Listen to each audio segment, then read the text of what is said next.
like I got something though. I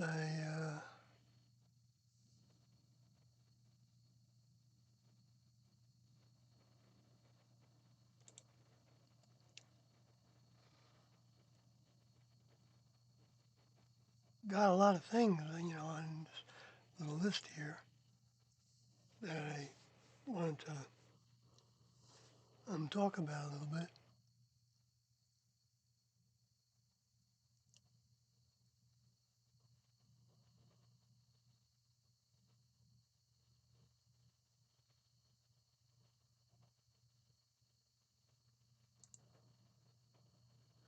But I've got to.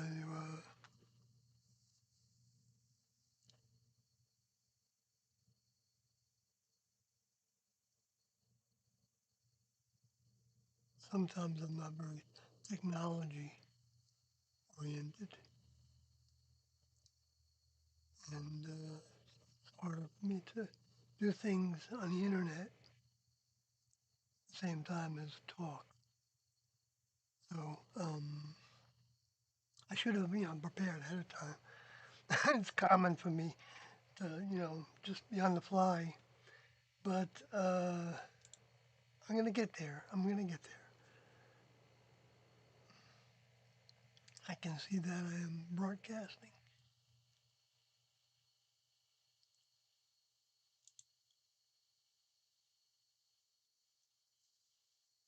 Broadcasting. Here we go.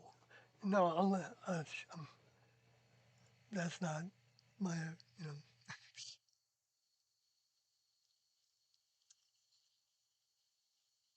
whatever. But unique opportunities. I feel like well, I'm supposed to share this. Sorry. You can hang in with me a little bit if you want to. But I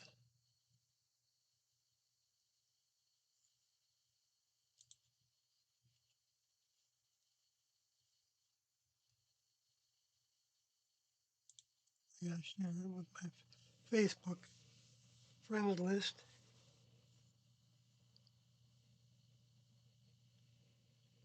I put what was said to be one of the pictures of many that they had that they somehow published as this. And it's true, but it might be true. I think that's a good thing to think about for those that go in that direction.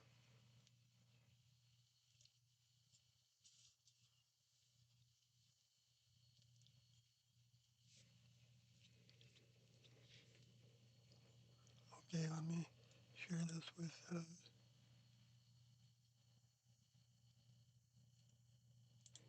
Twitter X.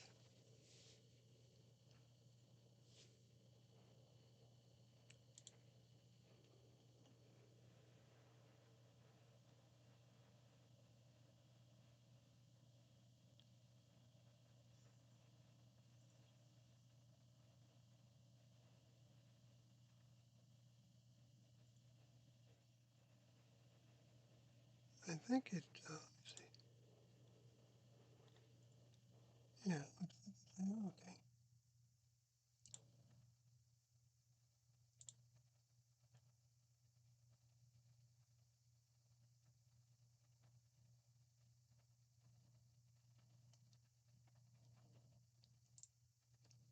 Let me pull out this chat.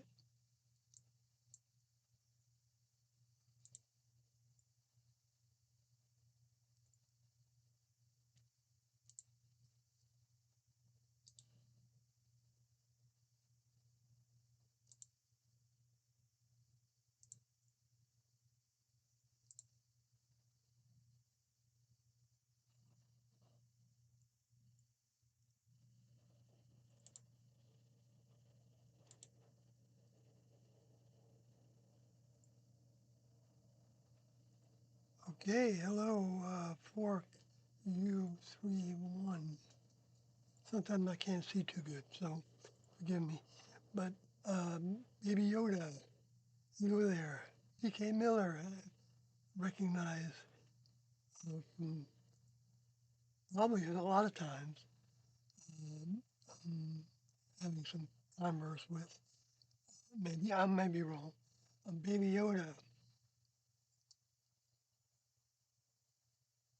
audio is a little low. Oh, is that right? Let me see if I can.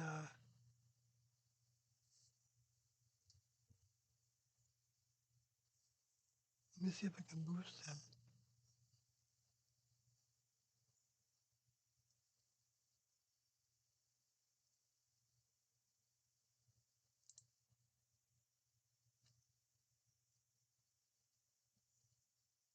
I don't know why I'm not talking loud like I normally do. I think, but I can get closer to the mic.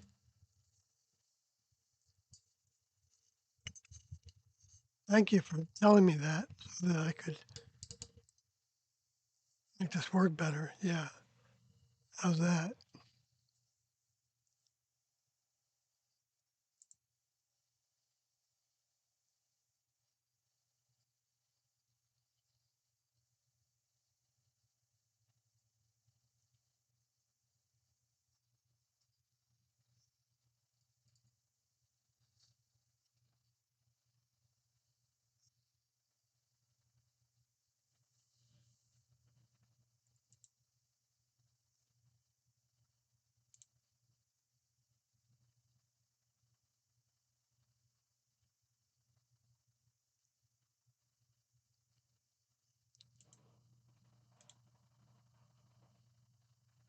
Oh, let me see what else.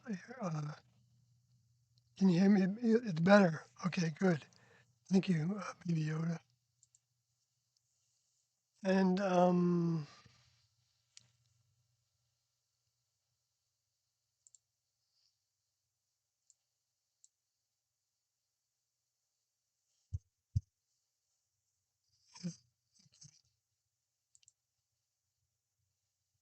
so I'll get to the meat of what this I wanted to put into the stream. Um, talking well, actually, see, I named it something different, and so I should really stick with the name of it, being that the opportunity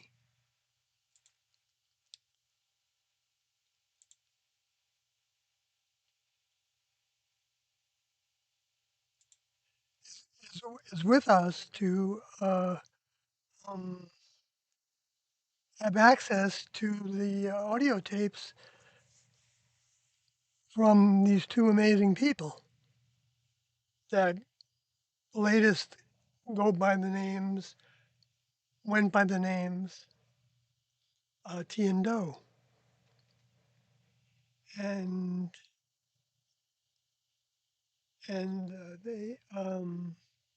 they are overseeing us, I believe, and I don't think that's an imagination. But to each their own, of course, and in each of our ways, it's all good if it's going towards goodness, and T and Doe always are. And the lower forces, they make sure that it's made to look like it's not goodness. Uh, um, to, well, let's see. I don't know if I want to get into that one. I don't think I do. So let me go. For some of you all that might hear this, um, there's been a battle for the audio tapes to be released from by Mark and Sarah, and they insist that they can be released, but they have to be released in a very particular way. I'm not saying, I'm not saying their way isn't a good way. I'm not saying that, but there are other ways that it can be spread than the way that they want to do it, like to be totally control of it. And that's why they're suing me, and Carloti and Kathy got involved and sued her too. And that has been a huge battle for 4 years.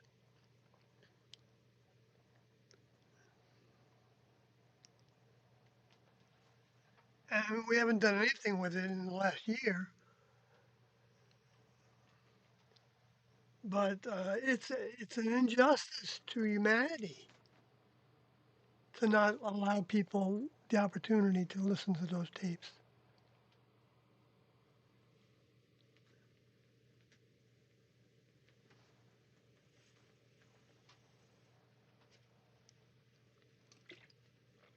Tiendo knew that. They told us that. You can hear it in the tapes. They said that people could learn through osmosis by listening. So right, so it is a brainwashing, sure. You're definitely willing to let something else that looks greater than you um, uh, um, lead you. And like when I went to the meeting with T and Do talking, it was like, holy smokes. I mean, I didn't even say that. I just knew that they were somebody that I just wanted to go with them. I felt like I was made for that purpose.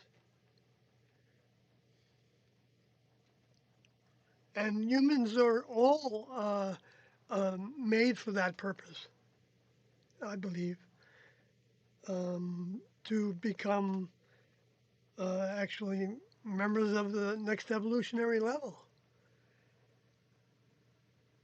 And the human condition is what is our experience with it, no matter how we talk about it. But it's what we do with between us, how we get through our difficulties. Um,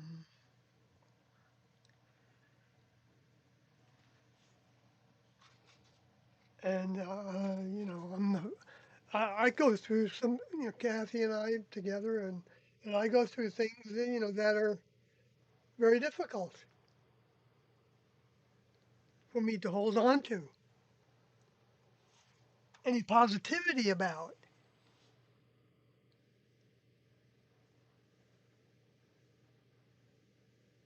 And and so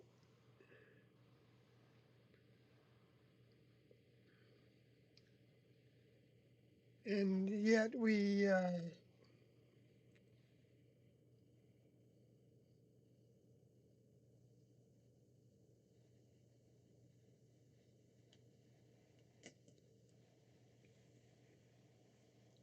I think we get help to come through it.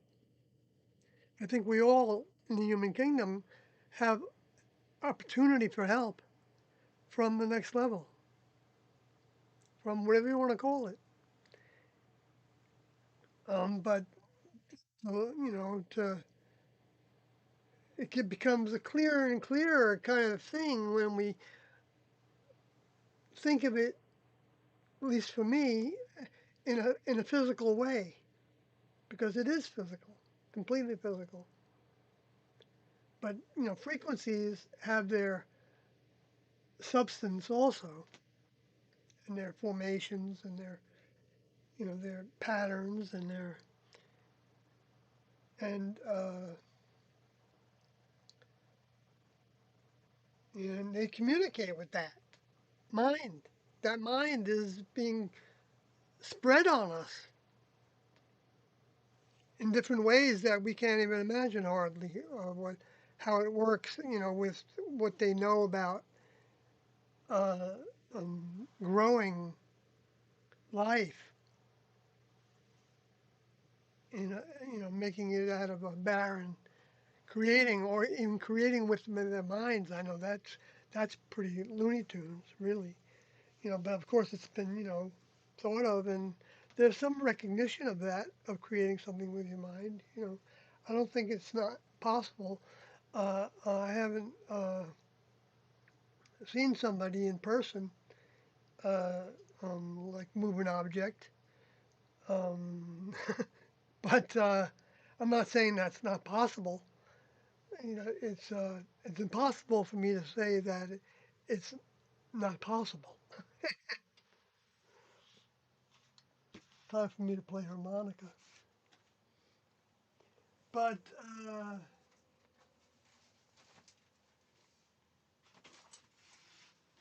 so I'm rambling on.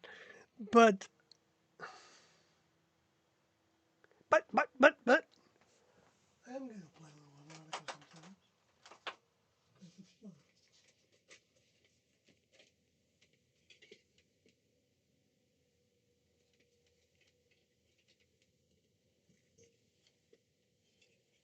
I'll do my little signature thing.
might be telling me something.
Yes, I guess I've been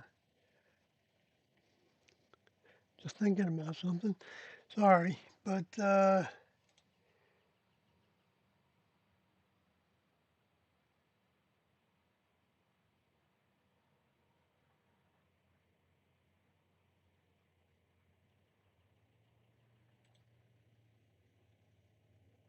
me go to the chat to get me on track with something. After playing music, I kind of get playing harmonica. I get hyperventilated.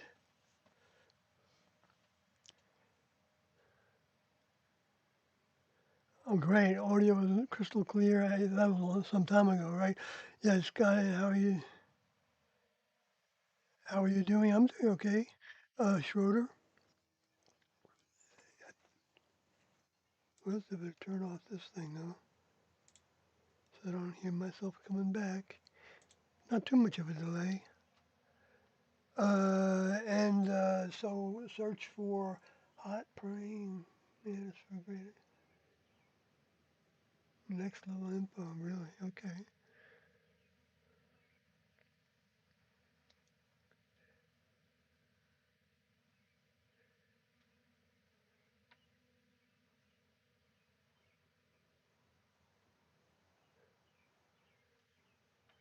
Hmm. Okay.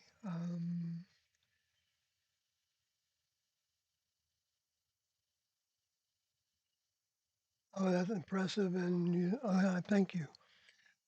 I mean, I developed it, by doing it over and over again. So I guess, you know, that's the thing with a harmonica. You keep it in your pocket and just pull it out and do things with it.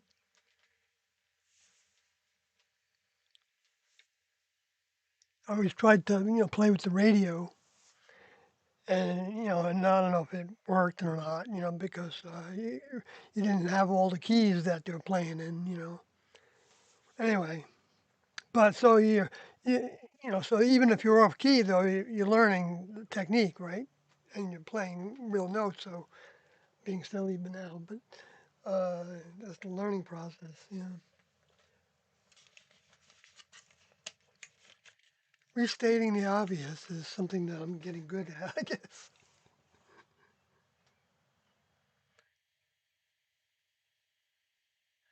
Yeah, I know. I have to actually. Um, I have to keep up with cayenne pepper, I feel, to help me have some longevity in the lungs from breathing that much. I can tell that my lungs are affected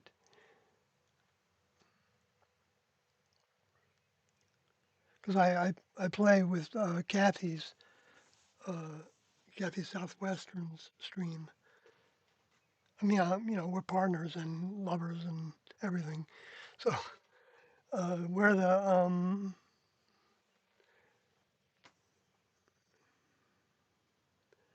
well, not everything, but being silly, but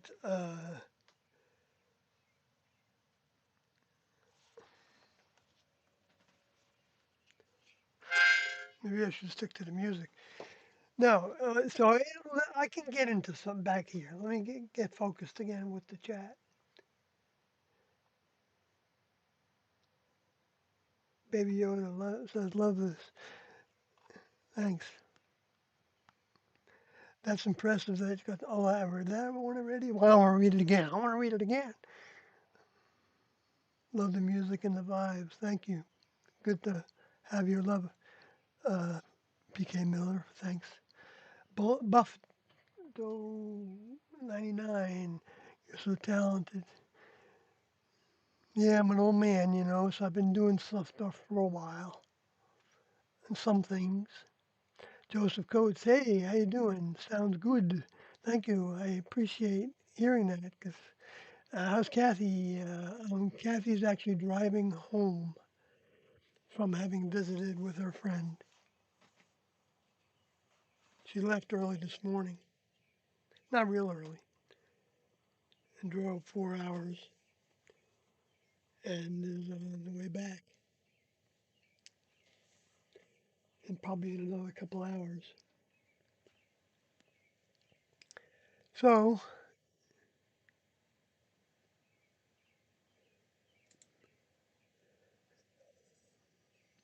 so let me get into this document I prepared here.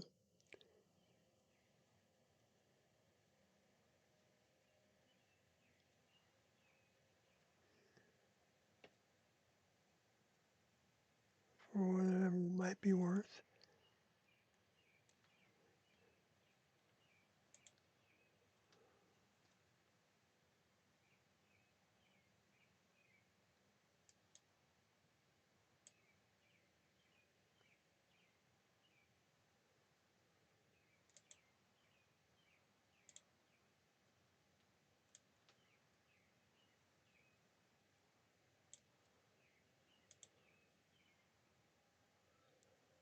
Okay. All right. So yeah, I guess I did kind of cover that first thing that I wrote there. For anybody that can't read it for some reason, I'm going to just read what I wrote. That unique opportunity. And now I'm going to find out how badly I wrote this. That's what I hate about editing. And you end up rewriting it. Anyway, unique opportunities now to learn about. I feel that there are unique opportunities now to learn about Tiendo from their own tapes. We know came from them. To me, that's really like a special time. And the tapes, because the tapes show in depth information regarding what they were all about. And they gave that instruction to spread the tapes. And they said that I didn't put that in here that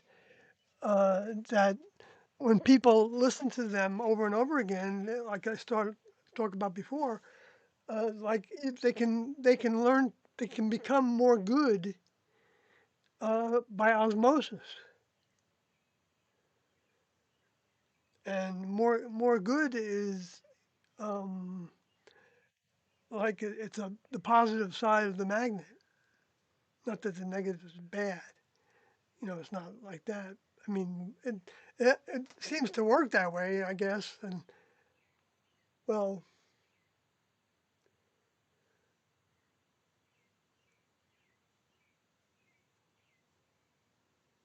I'm forgetting which does one on a magnet. Does one side pull and the other side push? Yeah, I guess the two poles of the magnet. Yeah, I don't know. I'm getting beyond myself right now with that, but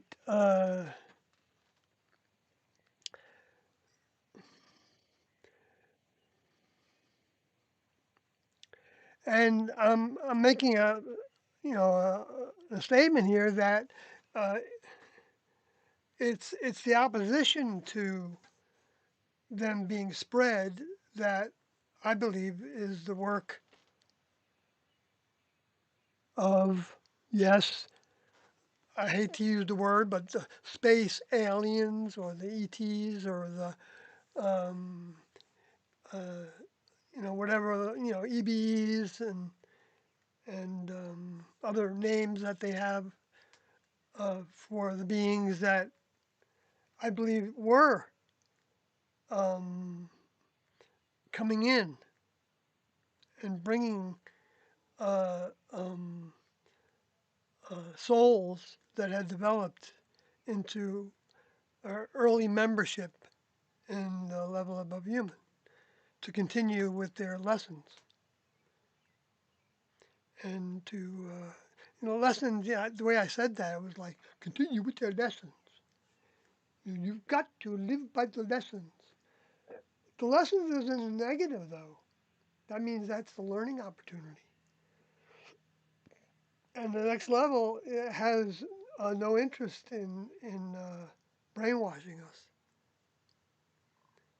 So everyone in the human kingdom has the opportunity for learning opportunities and making positives out of I mean, seeing how negatives uh, can legitimately become positives. On a grand scale. Even I'm not, not just a little bit, whatever. That's over analysis of that, but because it's all in degrees anyway. But the analysis and going over and over here in your head, what we're drawn to, we become, right? And that's what each of us becomes from the birth of the vehicle, and that I think that does exist. That when the vehicle isn't here, I think it continues to vibrate because that's what it is. It's a formulation of like a bubble of frequency. Um, that's I guess like the genetics of the next level members.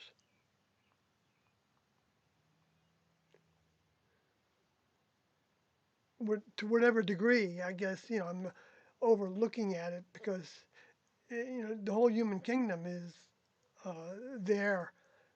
Well, experiment in a good way, in a benefic way. But just because there's benefic doesn't mean that the, the option to become malefic doesn't exist.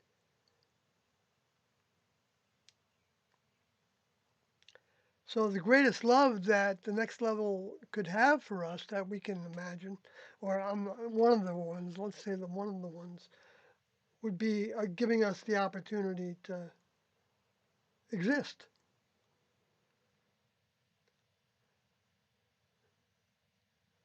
and make choices and change and grow and sometimes fall and sometimes continuing to grow, hopefully. I say hopefully because uh, it builds strength. It's of mind and character. I mean, character's stupid to say that because it's like trying to appeal to somebody with what we go through in pains, but being silly again. But um, so and that and see and so when the majority, the vast majority of people are against you, at least in the um, they might not be against you in a directed way, or any one person. But I believe there is a bombardment of thought that is taking place. Tian Do taught this, and it makes sense to me with everything else that they taught that has made sense to me and continues to make sense to me, even though I recognize how much I didn't understand at the time that they said it when I was sitting there, and learned later by listening to the tapes how much I missed. And and and no wonder why I wasn't maybe really no, I could have been ready. I believe that. I don't want to give myself that, like, the boost that. But I'm not. This doesn't mean I'm dwelling in. In fact, I'm. Get. Let me get out of this one.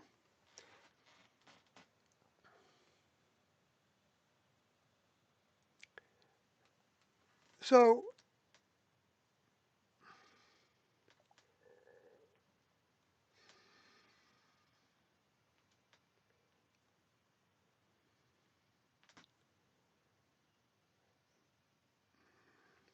let me get on to like some questions that I was asked or came about. I don't know that I made into a question because I wanted to talk about that. I don't know if I did that or not. But was there some students who had more responsibilities? That was from somebody in the chat named Michael, and not that I'm not quoting him, but that's what I got from it, and I responded to that. Yes, um, uh, that there was but people rotated through uh, that department, and some I don't know if everybody did, in terms of being in the department. Not we didn't call it a department. It was a lab. It was like the Impro lab was another lab that we had, which was for home improvements and fixing things and cars and everything, and that's the way things were organized by T&O.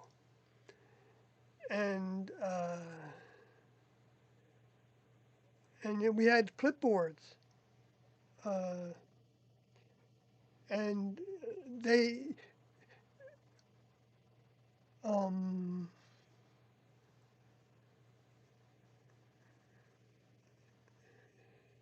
looking back on it, I wish somebody would let me. Uh,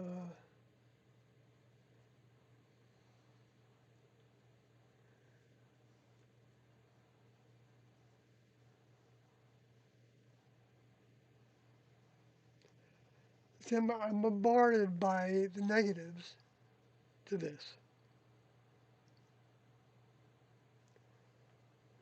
Um,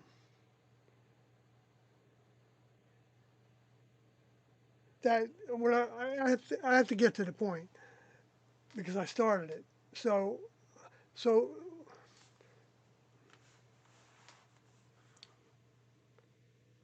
there was a clipboard that students took turns as part of the task of. It was called Eyes, EYES, Eyes. So a partnership of two individuals. I don't know if it was ever three, if it happened to work out that way. I don't remember if that ever happened, because sometimes there were threesomes, you know. But um,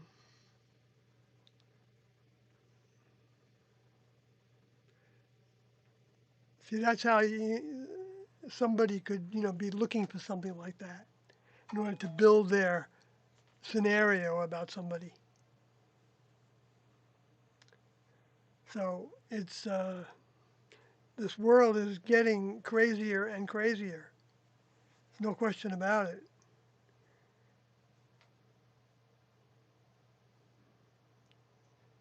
Things have accelerated.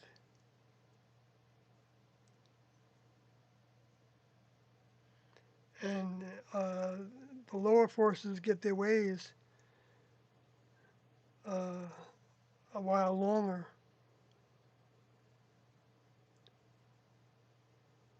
and people can grow when they're victimized. And the next level doesn't waste anything. So if somebody has goodness in their hearts and goes with it in their ways, to whatever degrees, I don't know what the lines are drawn by the next level. On when somebody is actually getting their attention, it is something that is um, even technical. They've got the ability to monitor certain waveforms that are in the radio wave spectrum, and is my understanding from Tiendo that they have, and so like the example they used when they said that was that there'd be a light that got a little brighter on the console, on the computer that they were uh, had the task of doing whatever tasks they had to do on. Who knows what they could be searching out to see what's going on in this way or that way. If it's their task to look into something, that could be really interesting, right? If if the next level said, you know, find out everybody that's you know dealing with nuclear materials, and you know 'cause I want to know who's using it for what, because this would be the instructions from the older member that I'm imagining, and so I want to be ahead of that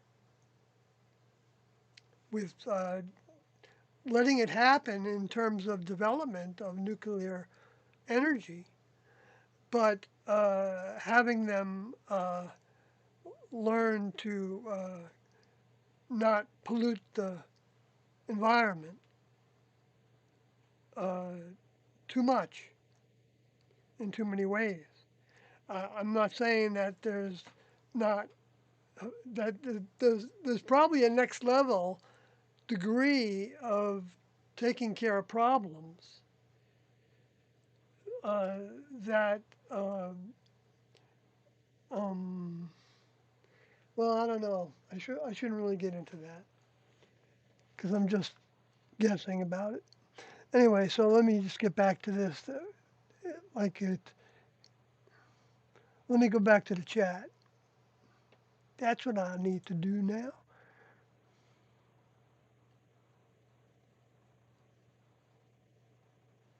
Yes, hi, Michael Merchant. I didn't get to the part I wanted to talk to you, not talk to you about what I wanted to, what I wanted to bring up because of your asking about people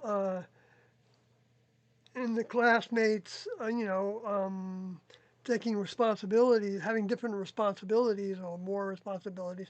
And I talked about Satellite 3, and I envied them when they were working with Tiendo in the in their office that was off the side of the big meeting room that we had where we were circulating. When we were, if we were reading a book or something, we might be in that living area where we also had meetings and things, and we had a walkway around that, a banister, a walkway around that. It was sunken,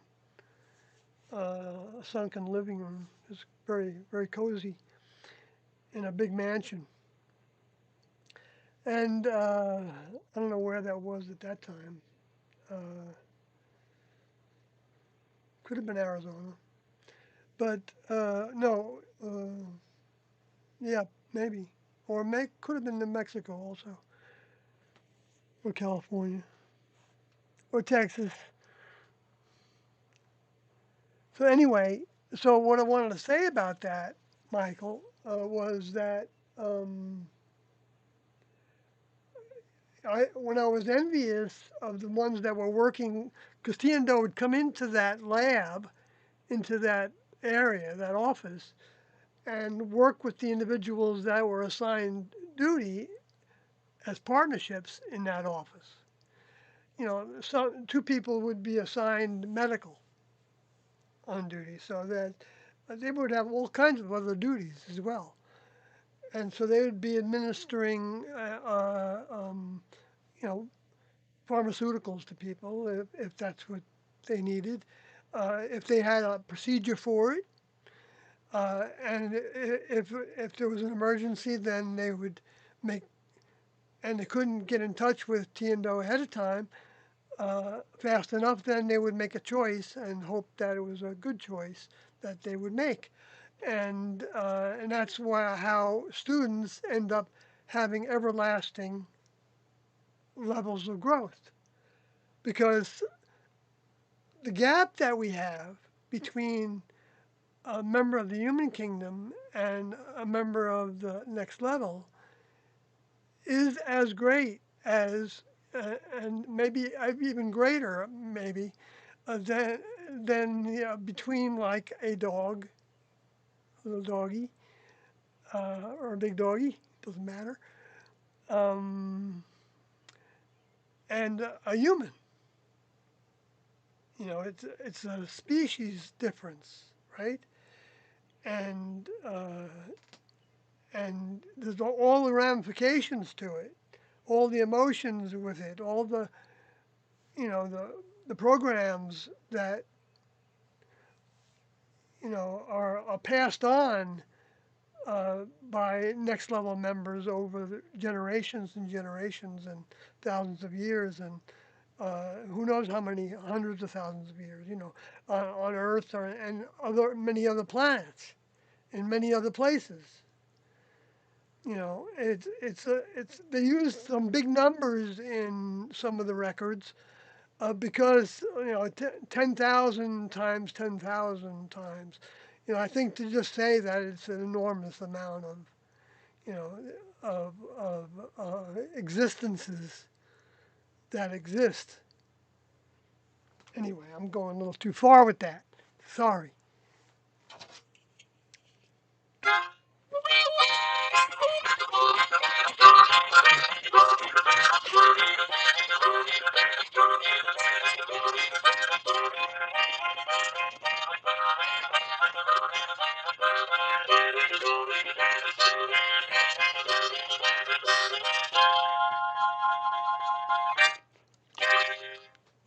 Oh boy, a little bit of hamming it up. But so I got to get back to what Michael said, because I got I got to get to the bottom line, so I don't waste time. It's not really wasting time, I don't think, but it, maybe not holding your interest, but I would understand that. But but I got added to after I got over it, and I put it aside. I got rid of the envy. I just said, I'm just going to do my tasks. And I can do this and do this. I could transcribe tapes. I could vacuum. Be if it needs to be vacuumed. Not just to vacuum, but do stuff. But to keep it nice. And T&O had high standards of cleanliness and everything, and it wasn't crazy with that. They knew the value of the fact that we're biological creatures, and our immune systems do exist, and it's even good to be around certain things if that's abundant in that area that you're in, to adapt to it. Anyway, gets into the book that Doe and crew wrote while I was still in the group. uh, that's called Transfiguration Diet, and it was written by Little Green Inc. Was the name of the student body that produced it, with Doe uh, in the leadership of that, and and I used it to heal Lyme's disease with me. Uh, Years after I don't know, I don't know what year I got it. Got bit by a tick, and I had a big ring around my back, and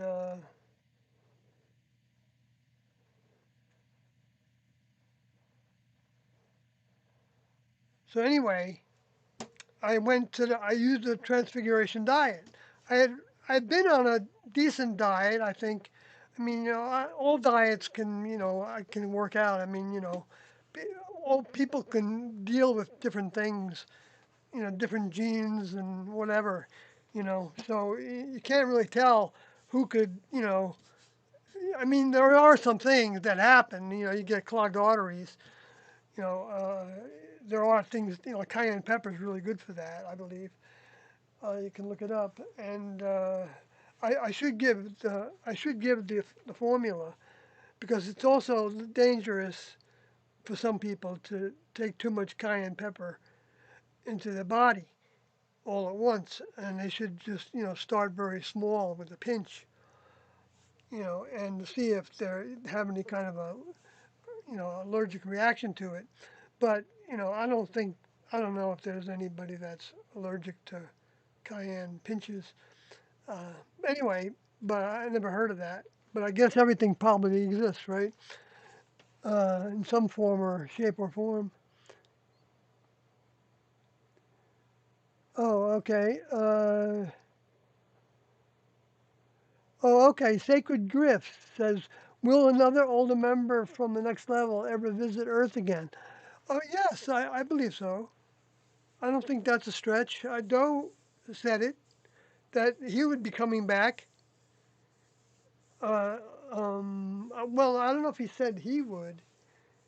Uh, well, yeah, he said it wasn't going to be with flowing robes. It wasn't going to be showing any scars.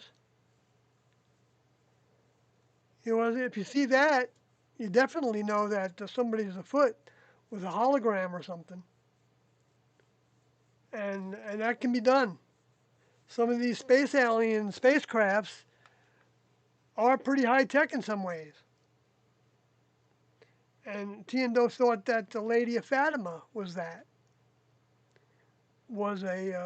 hologram done by those that have been orbiting the planet and inside the planet and under the seas and in all kinds of places. This Earth is huge. Got all kinds of caverns, I'm sure. But anyway, underground lakes, right? They found them in Antarctica. And they're warm, and that confirmed what Bird was saying was happening. Some of what he was saying was happening. And now they're talking about space aliens more and more. Tiendo knew that this was going to come out because they were going to see to it that it happened. And and because they want the truth of all things to be available to people. And that's where I'm coming from on the tapes.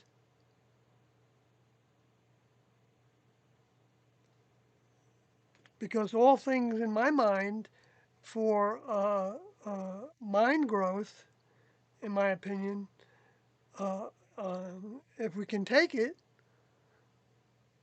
then we can. Well, uh, it it it doesn't mean that it's like signing up to a religion, saying, "Well, if I take it, then I'm saved," right? No, no. You have to take it again. You have to take it again, take it again, take it again, and, and who knows for how many times? Maybe a million times, because it depends on what you do after that. When you go to the highest source and you're looking for help, and you're looking out into the outer space or in your mind, imagining what could be there. I mean, I didn't go through all kinds of that kind of vision. I just had a sense that there was something that was above us, and there was some truth to this, the Christianity. But I didn't, uh, and I didn't get into the other religions at first uh, much. So I always had that, and you can say, well, it's a program. Well, yeah, it is. It is a program because the next level stimulated that program in the past with our ancestors. And so we naturally, uh, uh, that's what growth is. The growth of the mind is continuing to adapt to the circumstances and seek the positives from the negatives. And if the direction is to that highest source, however we identify it, but if we do identify it as Tiando, you know, well, I shouldn't say anything about it. It's I identify that as Tiando, but that doesn't mean that I'm doing everything right and I'm saved. I mean, that's still not my choice. I don't even need to think about it that way. I mean, I can think about the options that I know about. One might be storage in a container, very unremarkable. I think the word that T and O used as bucket. They said a bucket. I remember a friend of mine, a good friend of mine, I personally know. Uh, uh, we were talking about this, and I said that. She said back to me, "A bucket, stored in a bucket."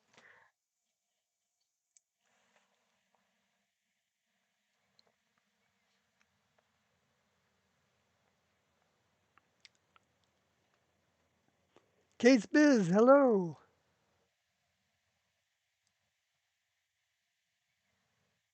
Wonder what T and O are up to. Oh, wonder Joseph Coates, wondering. Wondering is something special to me. Wondering. The way I, um, the way I identify that I'm wondering. Ho, ho, ho. It's not a big analysis, is it? But, it's reminding me of that part of one of Kathy's songs, Wonder to me.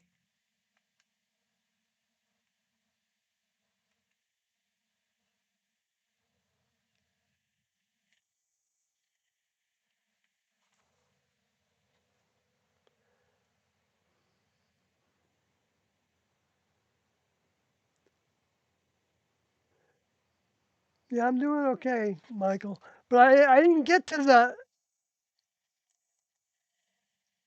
full part of that I wanted to say. So in other words, Sat three. So the one day, Doe uh, um,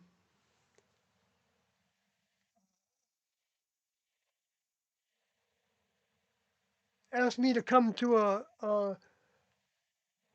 where he was in the craft in the house that we were living in. We called them crafts, but they didn't look like crafts inside. And we didn't make them look like something like Space Age or something. In fact, we tried to make it very ordinary, that so that if a realtor came in or a work person had to come in to do something, they wouldn't think there was anything going on there when there was something going on there. And what was going on there was, 20, 30, 40, 50 people living in a very big house. And, and we do have stories about that. I can see those stories, some of them being very,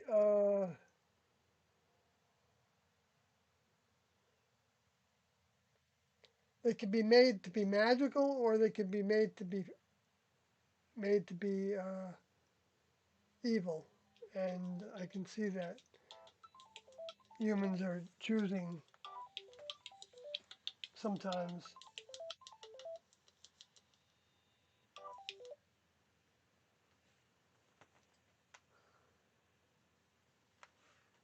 I wonder if that was from one. No, I wouldn't have said scam.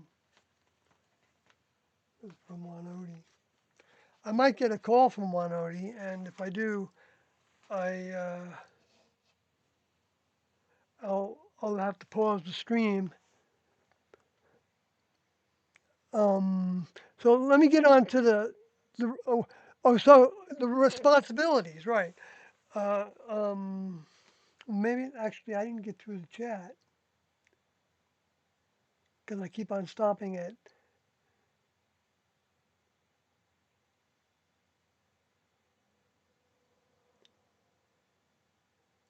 Okay, if just Burnham says if the opportunity to going to the next level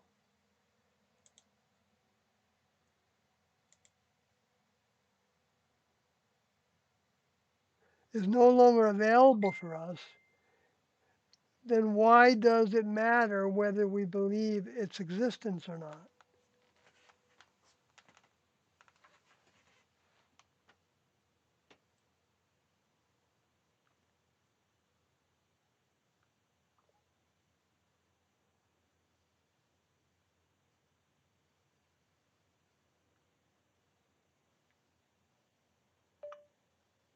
Wow, I'm sorry, baby. Be safe, baby. Love you. I'm streaming.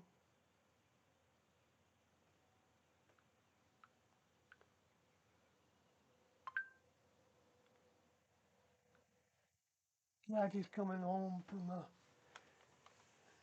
little excursion she took, visiting with a friend, good friend.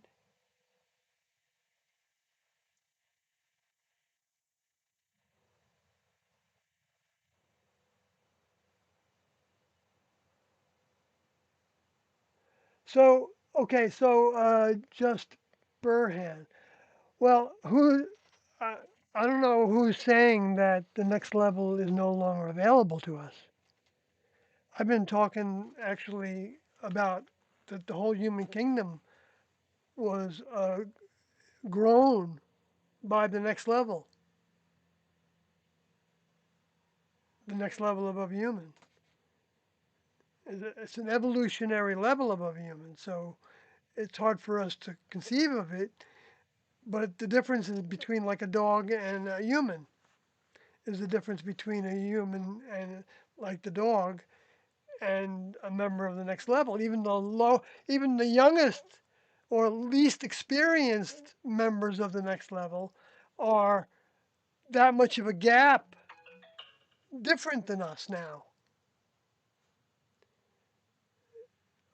because their whole world is uh, um, involved in all the tasks that they're doing, and they're doing lots of tasks. There's lots of things to do. There's and learn and the next level is so good that they don't, even though they could just make things happen, with their minds. I don't know what the limits are on that. It's hard for me to imagine that alone, but as being true. But uh, they have everybody that's in that chain of mind is giving the opportunities to others to continue in that chain of mind, or uh, um, which continuing that chain of mind isn't definable by us. That's what I've been saying. Maybe it doesn't make sense to anybody because there's graduation classes, and we're not in the graduation class that they were in 1997. And now that's not going to be something that's easy to understand necessarily. And that's not a defeat of somebody's intellect by saying that. It's just that there, I just have experience knowing that uh, there are um, many unseen things happening with us and our minds and our upbringing and our ancestry and there's certain rays of light that our eyes don't compute as anything besides being a ray of light, but can have encoding in it, or medicine in it, or sunlight has that effect going through the eyes, and I believe, and the body, and everything absorbs the sunlight. It's like I'm getting off track, of course, which I constantly do, from what the question that you had there. I mean, uh, what's the matter whether we believe it exists or not? Well, it doesn't really matter if we believe it exists or not. It's true. It doesn't really matter, except that uh, if it does exist, um, uh, then uh, is there room for curiosity about what it is that exists that I don't understand now? And is that sense of curiosity something that drives us sometimes? Um, and maybe even when we're younger, humanity doesn't diminish it, depending on how the individual continued to grow it in some ways, and discard what to discard of the negativity, and like conquering addictions and things. I'm not saying there's anything wrong with using substances. I mean, there's a lot of value to them. Um, um, they all have the side effects. That's the only negative, and so it's good to try to, you know, just go with the flow. If you see symptoms of something, maybe back off a little bit.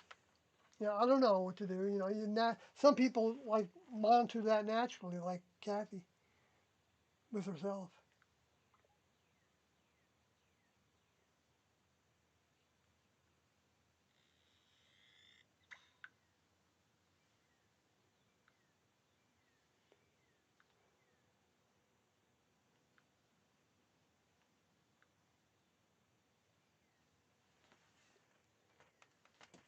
So,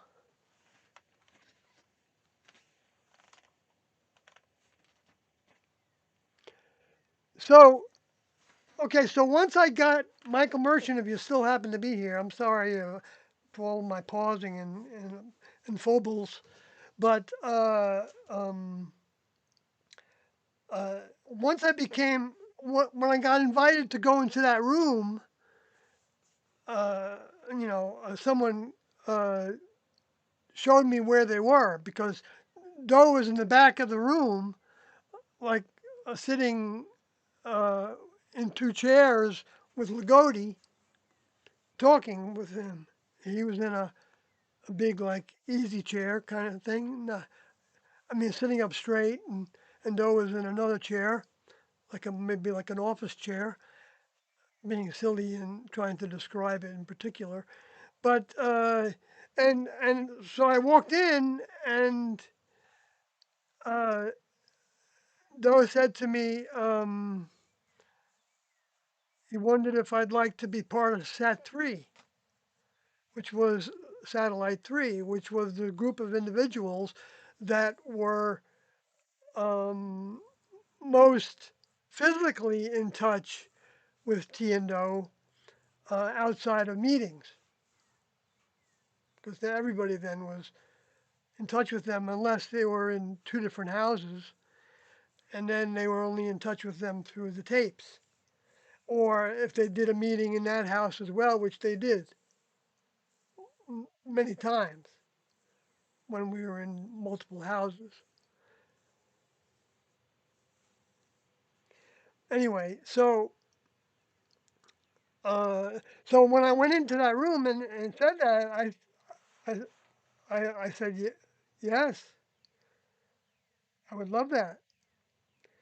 And, uh, and so then I was basically just an observer, but I had access to the SAT 3 book in addition to the other labs that we had. Like the NutriLab had their own little steno book where they would write the procedures that came down recently, from uh, T and O dealing with the problems that you would have in the kitchen. We called it the Nutrition Lab, or just short NutriLab, or NL. And there was the Fiber Lab where the laundry was done. And there was the Impro Lab where the repairs to the house and the cars were done from, and the grounds keeping and all that. And because we were always in pretty big houses, and I remember Jim Odie was on the crew that was working with the gardens. One deck with scouts.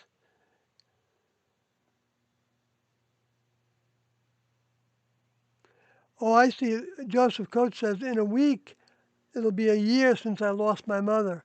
Just going to keep doing what's best for me. Still conflicted how to feel about it sometimes.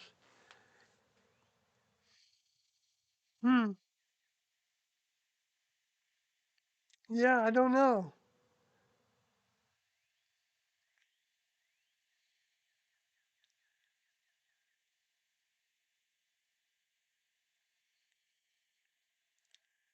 I don't know.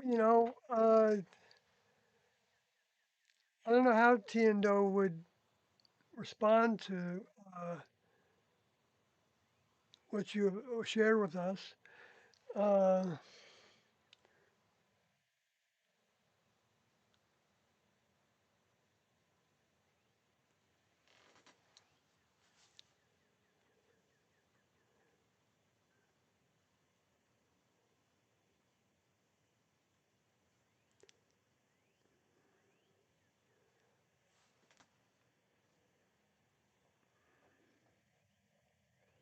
I guess, maybe putting your intention out, maybe something will occur to you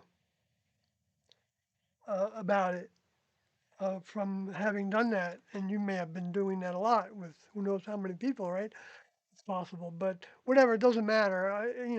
That intention, I think there is a mechanism for people to identify the way that their seeking uh, appears to them. You know, uh, of when they're seeking for something that, whether knowingly or not, they can be seeking something, and when they find it, they can think, what am I doing here? And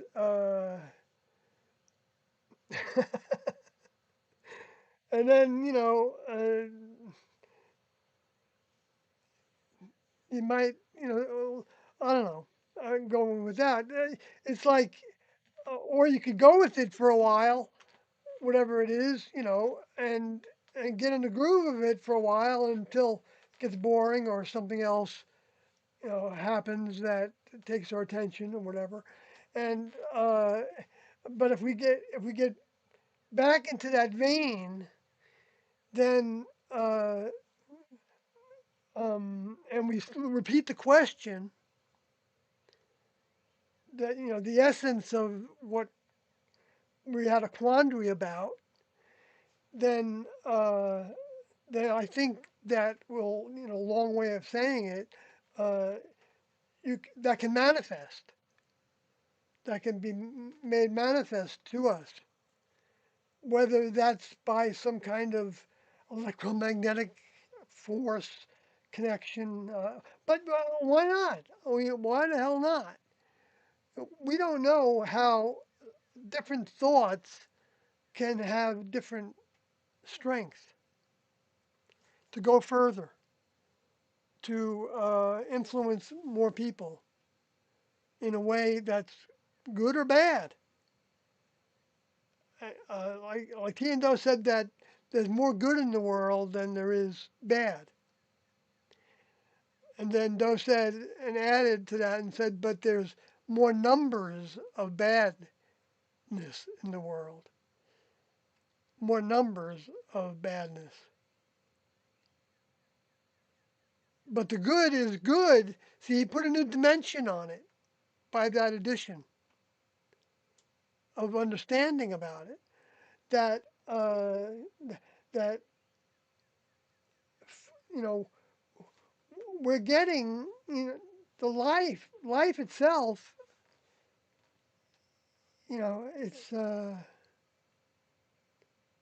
It's amazing.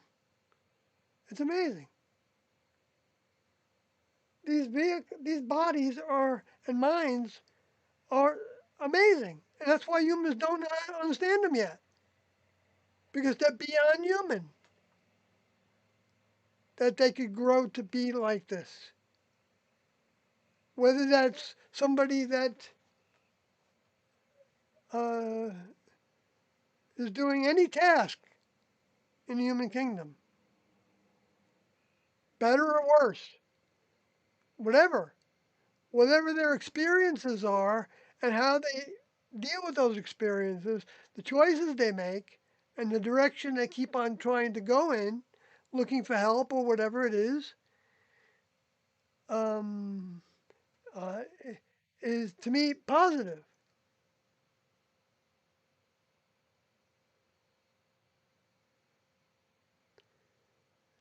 And that's why you don't, you know, I don't, when I say that, I have to think, well, do you give to all the people that ask of you? No, I don't. If you count the people that are standing on almost every corner, no, not every corner, but, you know, a lot of intersections with people, asking for help. And, and sometimes I give to them, but sometimes I don't. I go with my gut on that, because I don't give much, a dollar, $2 sometimes. I'm not claiming to be a saint, or I'm not a saint. I did. I didn't graduate, so that's. But that doesn't mean I'm like in the doldrums and I'm lost. Uh, I'm. I'm still. I still feel connected in some way, shape, or form, and I know that I'm not.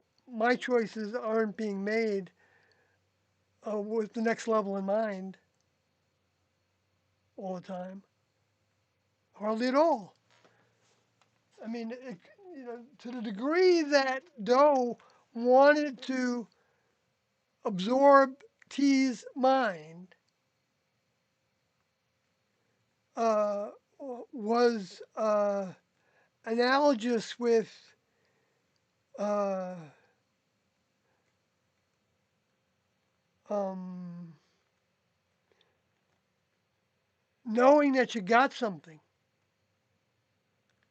that was very special, and then passing that on to the student body. Now, when they were together, they were both working on the same thoughts and ideas relative to themselves. I'm not saying they share every thought that the other has, but maybe they came to some. I don't know how they dealt with, you know.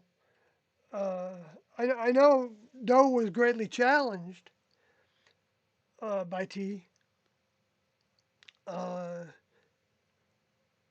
um, like with T's, because T wasn't. He was he had polished diction from being an opera singer,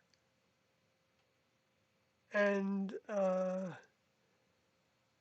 it's no accident that his vehicle went into the armed services and was in the signal corps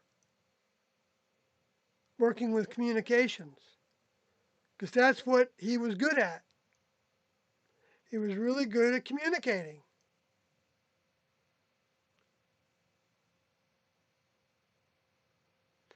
Now, people aren't going to know that unless they listen to the tapes. But I don't doesn't I don't get anything from it. If you do, in fact, uh, somebody would say that I'm encouraging people to get with that, and uh, I don't know. I don't think that's a bad thing because there's only goodness that can come from it. And nobody's we're not we're not we need these vehicles. So it's not our position is against the S word, exiting, self-exiting, or every any other way that people are saying it.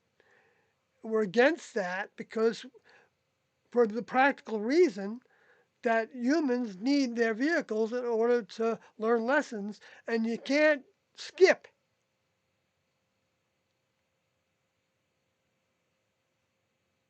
You can't skip the lessons by getting out of here.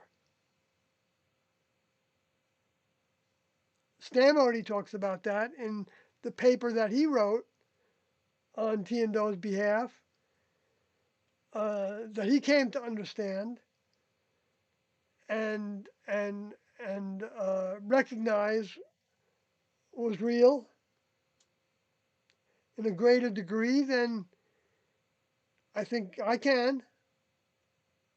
I don't know, maybe not. I don't know how you compare that recognition of what is real. It's, oh, jeez. You're living in your illusion. Many people say that about me. I don't know, maybe it's not many. Yeah, I think many would say that I'm, living in an illusion. And yeah, well, if it is, then to me it's the greatest illusion, and it's greater than life too, because it shows uh, that we can become one with our Creator, like was in the Quester tapes that Doe found, and T found that to be a significant uh, show to show us, Quester tapes. I'm not sure how you spell that, or maybe I even got the words wrong. Uh, Maybe it's Quester Chronicles now. I don't know, but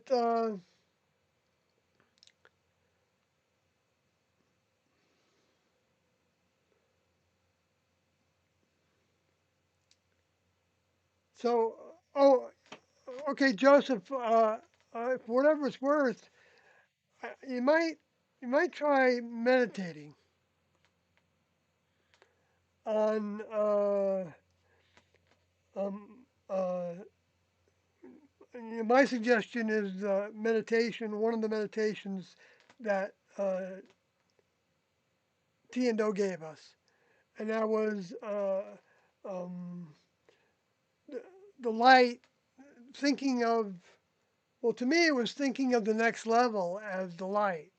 But I don't know that it matters if you're thinking about the next level, or it might, because uh, um, otherwise you might be distorting the channel a little bit that can form with that.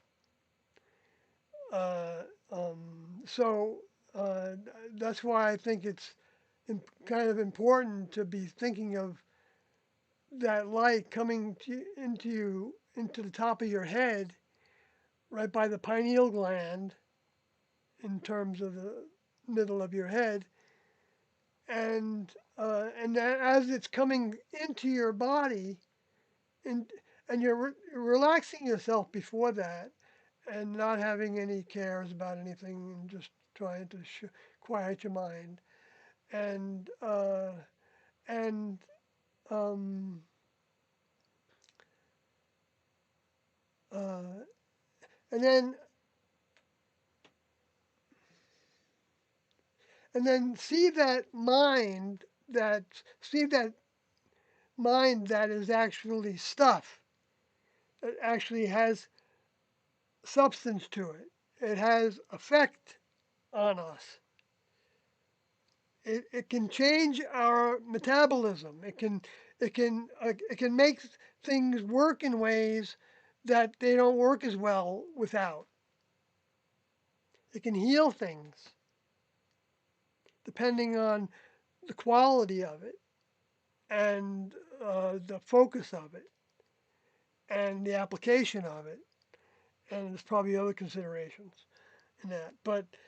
Uh, but because it's in degrees that I'm talking about, these frequency objects, or these beings that they can change the frequency of their vehicle, because the vehicle has characteristic of being able to push those buttons the same way that a human can be taught to run.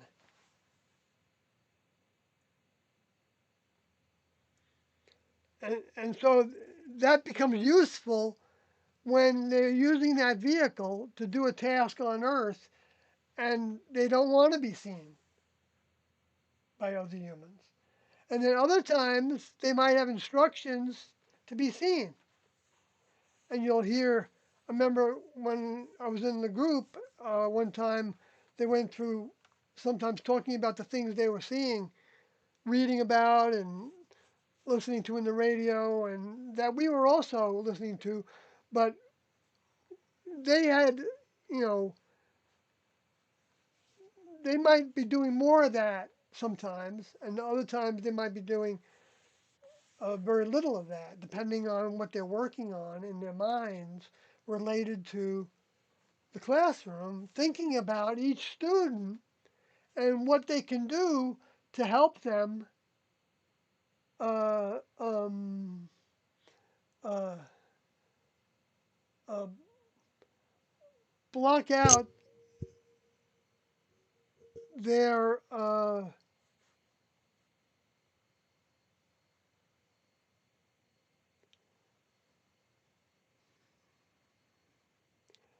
block out anything that would be holding them back.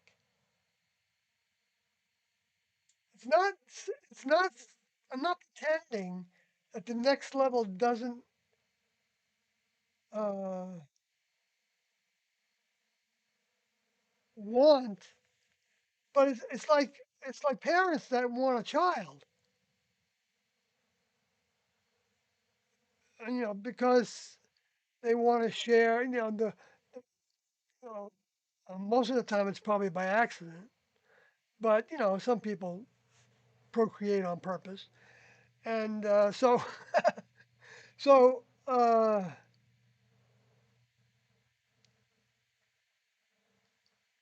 don't know what I'm getting to with that. So I didn't even finish my thought, did I? Uh, so once I got to Sat three and I was observing things happening, that's all. I was just a sponge, and then I would get uh, um, that also maybe that came with a different partnership of someone else who was in Sat three. Sometimes it didn't work that way, to where you were assigned a task to be in like a Sat three position, and and you might be the only one in that task because I had that experience. Doe gave me a task to be Sat three in a house, a craft where Doe didn't live at the time, in Denver, I think it was. And I think the other craft was in uh, Boulder, I think, at that time. Yeah, and T and Doe might have been in Cold Creek Canyon at that time. I don't know. I mean, there's all kinds of combinations that were happening there. Sometimes they lived in the same house. Anyway, so let me see, where did I leave off on that long, uh, probably worthless answer, some of it. But maybe there's some context there that somebody enjoys. Uh,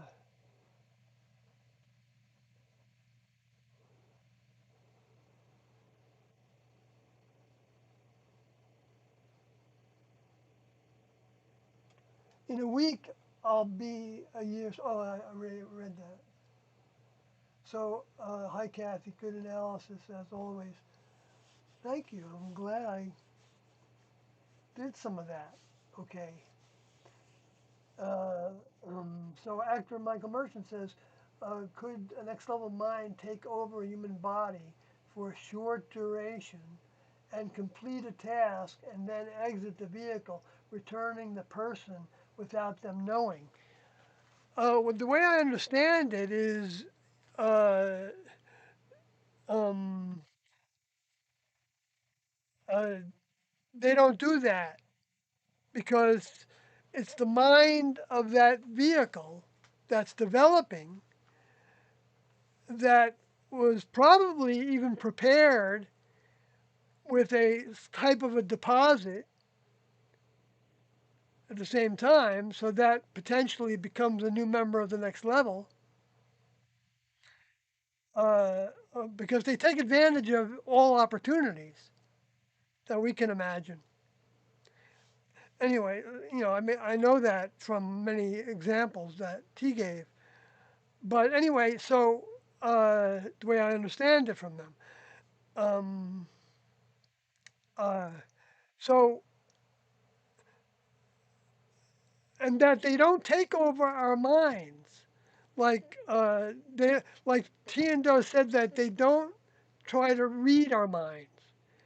They they believe in what we say. They believe that we mean what we say when we say it, unless they see evidence that we don't know what we're saying, which Doe has pointed out to me a number of times over the years,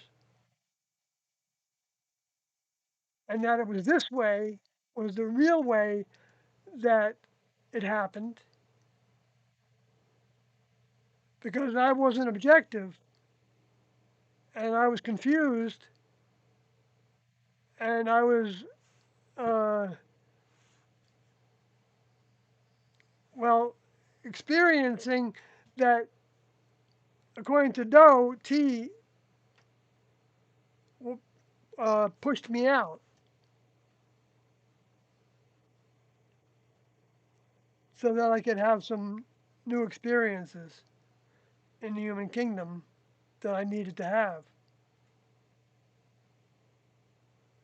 to continue to grow, to continue to want to be in their service and not go against them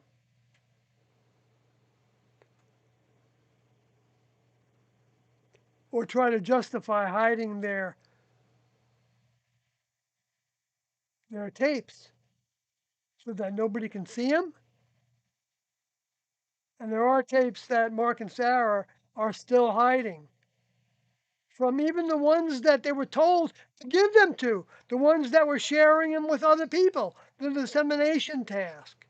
They got that instruction, but they also got the choice that is another big, huge evidence of the next level. They give you a choice to make a lesser decision. When they said that you could, you know, do the task differently, but we suggest using Recody and Oscody for the storage to help with the storage.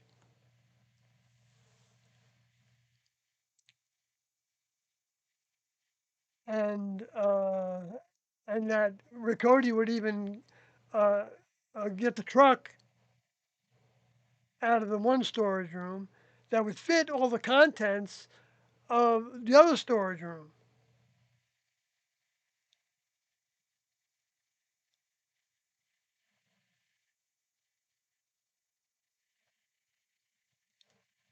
Anyway, it's a long. We have a detailed story because we have the manuscript from Recody that he wrote and was thinking about publishing.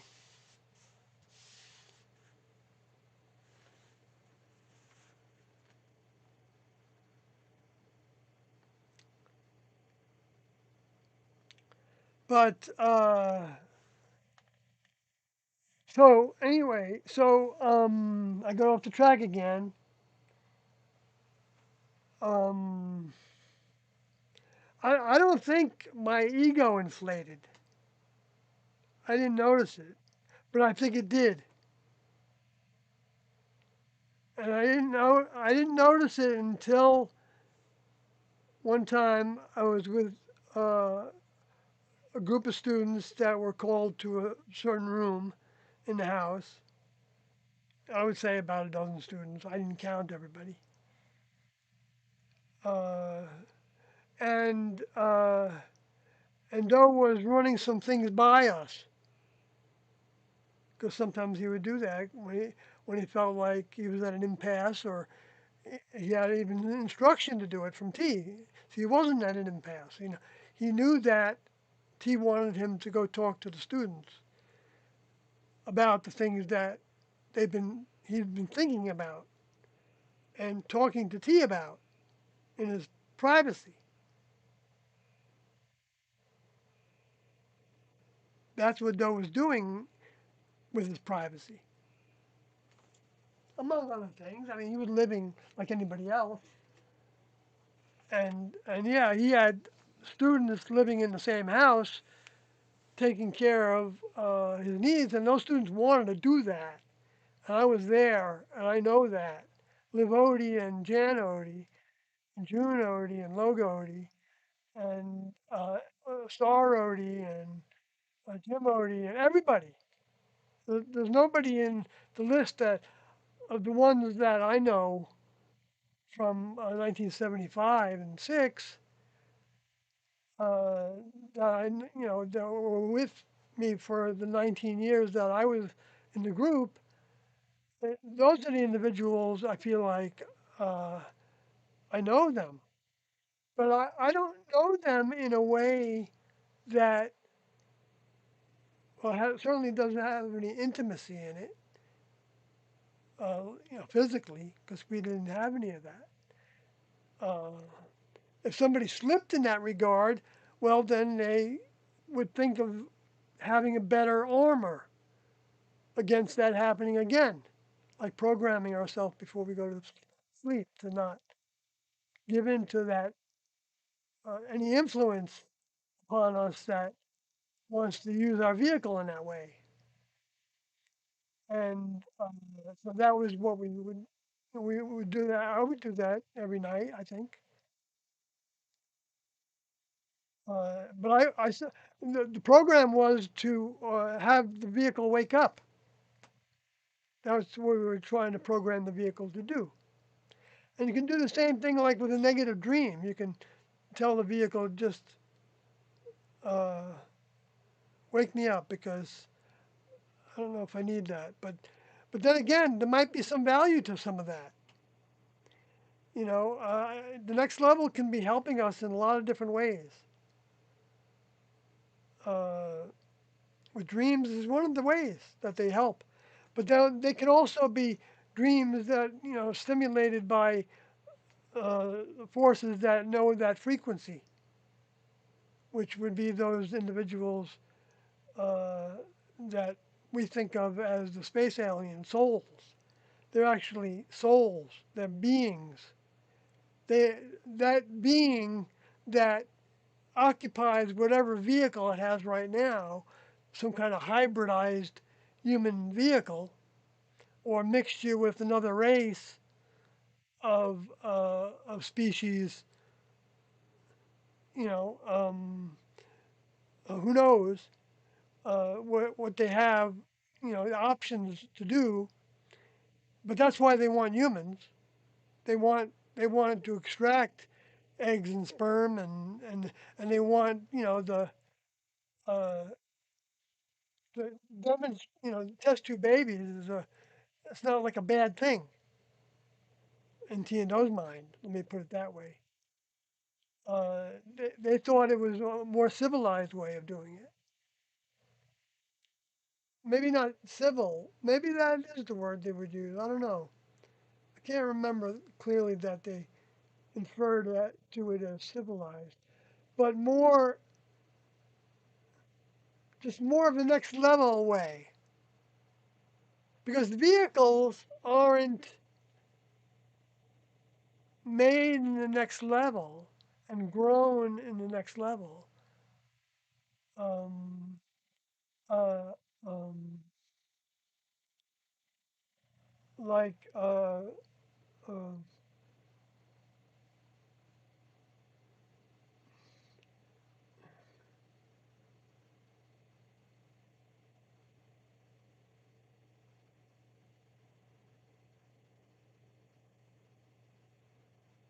I'm gonna say what's not. It's a good thing I lost that thought. Let me get on.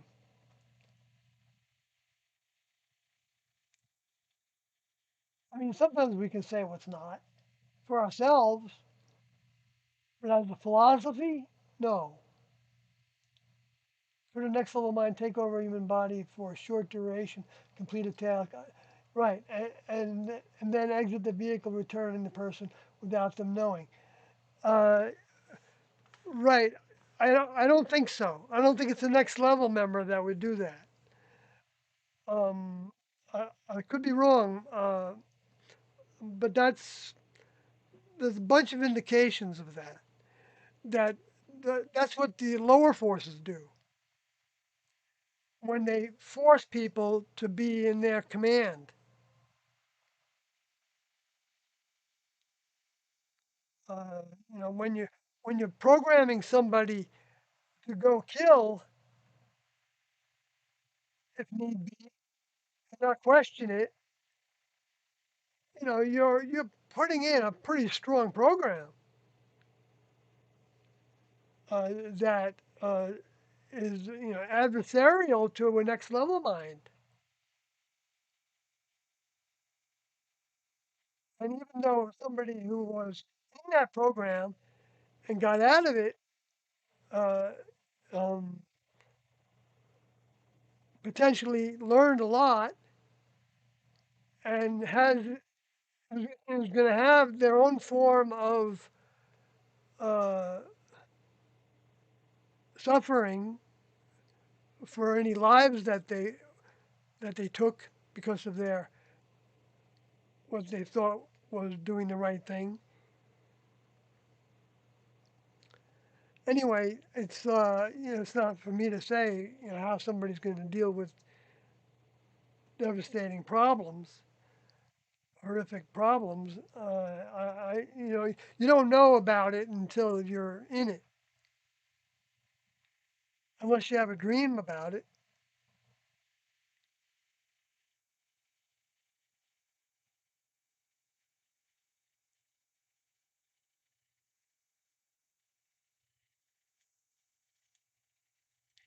So, let me say it that way then, Michael Merchant, because I'm thinking about it in a broader mind.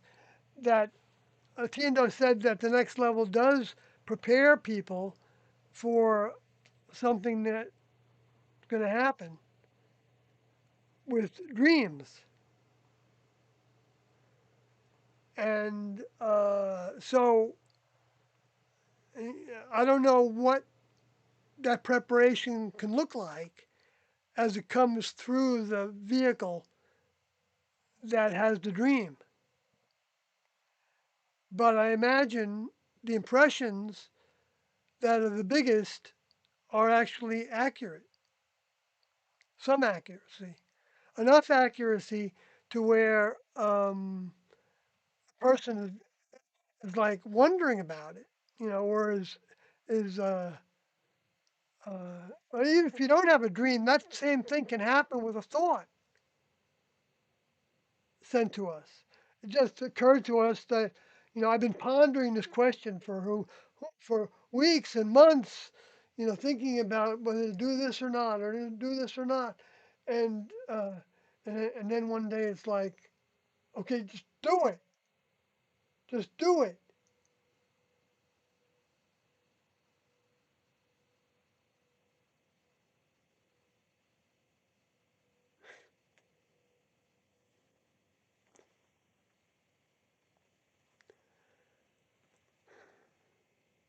So the next level is not taking over. See, that's the thing with that. They don't. They are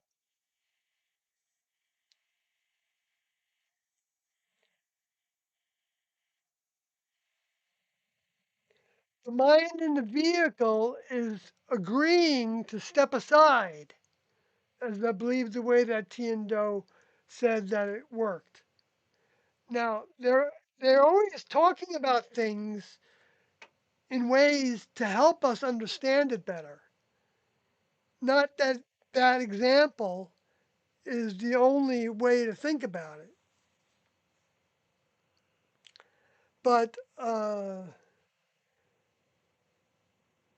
but I think they were pretty good with it, and just to have the ideas of that.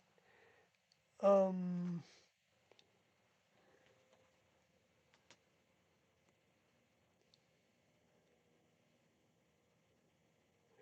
and the other thing with uh, what they always said a number of times is that the next level doesn't take somebody over. They have to want it. They have to want to be taken over by the next level. They have to ask for that service for the next level, and then they have to repeatedly ask for that service. And the more that they're given help, uh, uh, they continue to want to see the growth of that. It doesn't mean that you're becoming a robot. It means that you're having choices constantly. Well, not constantly, but over time. It might be over months, it might be years. Who knows how many things, how long people ponder certain things, and to where for some reason you get an idea. Okay, now that idea can be coming from one of your ancestors, right? That idea can be coming from. I don't know if it can actually. Maybe maybe there's limits to what some of the ancestors can compute because of the changing of the frequencies that are being put out by the future generations as they continue to evolve. to know more, to have more data, to have more experience with things that are beyond human looking. Like, where the hell did we come from? How in the world did this come to be?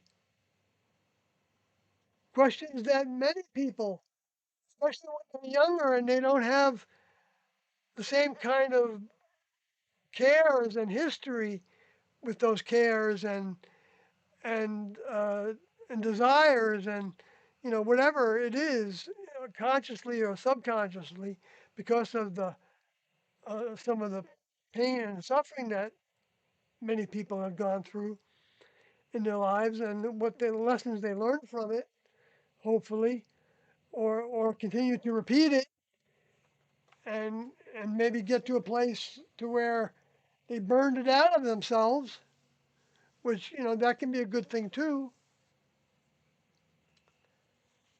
But um, it's like we're all in this same boat, the good ship Earth. You know, and comparing Earth to be like a ship, to me, that's not a bad idea, really. It's not. People didn't talk about it as being a spacecraft.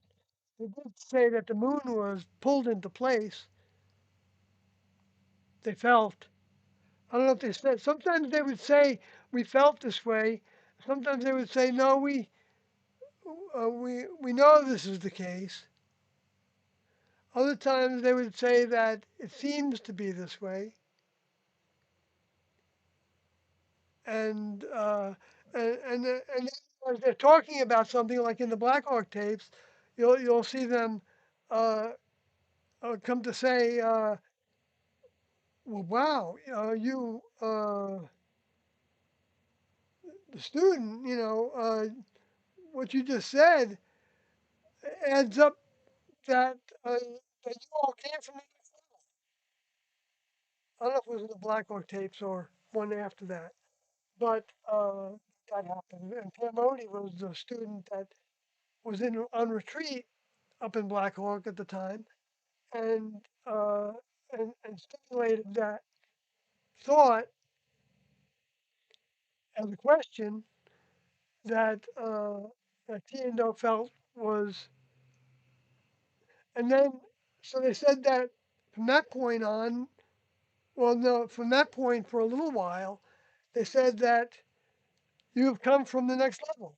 Before that, they didn't know whether we had were the souls that were returning to take vehicles.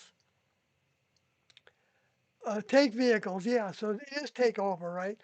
But it's the vehicle is wanting it to happen, like the way that my vehicle wanted it to happen. I wanted to give my all, and so I wanted to know what that meant. I didn't. I didn't ask that question. I just was like a sponge for it, to the best that I could be a sponge. And everybody's not the same. Everybody's different. You could have somebody that's really thirsty, and can sponge up a lot more in a shorter period of time, even from something that someone else might never get to include into their consciousness.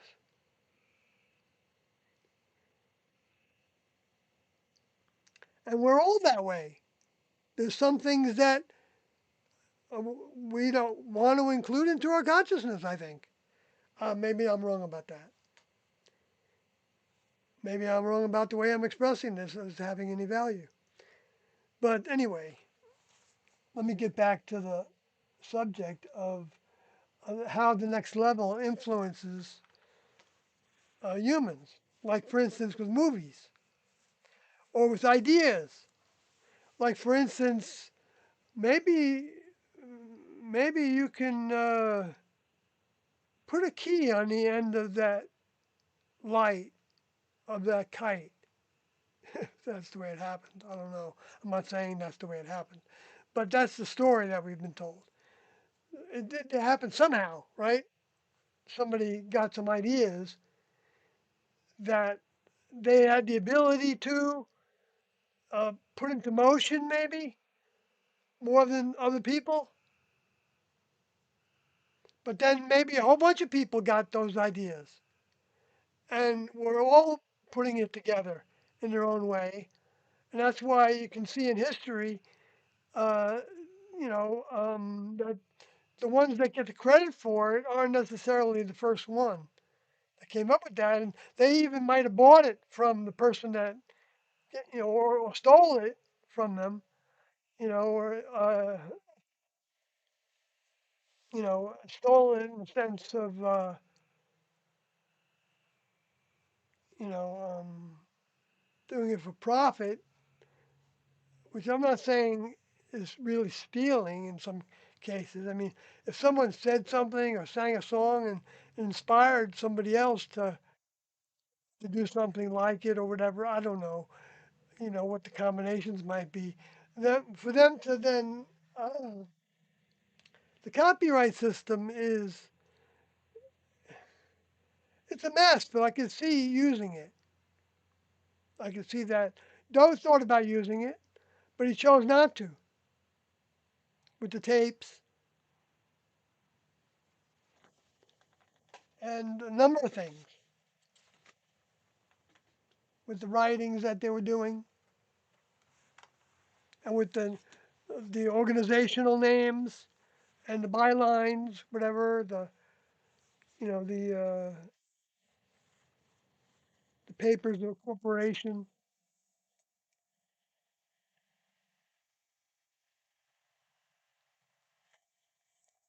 But there were individuals that had some experience with the law, like I think Lagodi was. And I'll give you an idea, though, for whatever it's worth, um, that Tiendo felt like there were some students that were briefed. Well, no, they said that all the ones that came were coming back that were in the next level's care, like in the craft where a briefing was taking place. T remembered at one point, and uh, and she said that there were people with physical vehicles kind of in the front, and all around them in the back of that room there were individuals without vehicles. So that would be soul form alone. See, the next level, no, see, they exist. They are real. They have substance. They have, like Doe used the word as plasma-like to give us something, and you see plasma being talked about, as blood, and that the sun is made of plasma, and it's a new substance, but it is something that probably has a whole bunch of different variations, like the colors of all these variations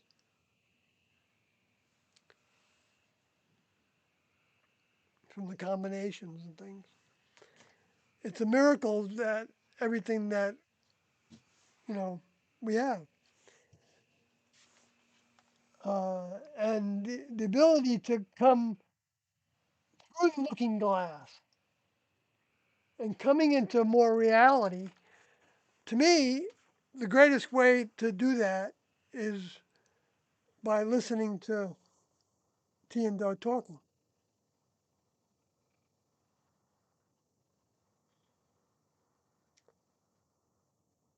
and getting to know them a little bit.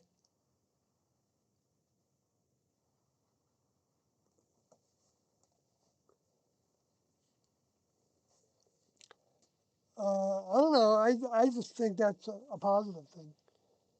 But I know that, the position against the H word. I'm not going to go through that again. But, oh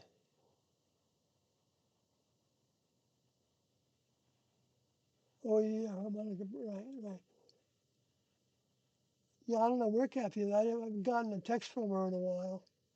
If we fail to reach the next level during our existence to our current vehicles, do human souls get another chance like reincarnation? Or is there some sort of eternal disconnect from the next level? No, everything that has acquired some goodness to the next level is determination, what that uh, is saved, is used. Now, is used to keep on building it. Like, so it's like, um,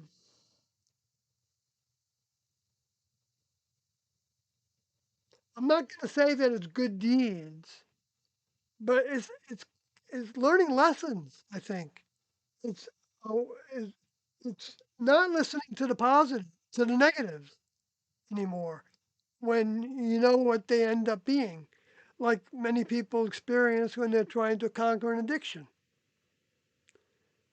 There's a dependency on it, and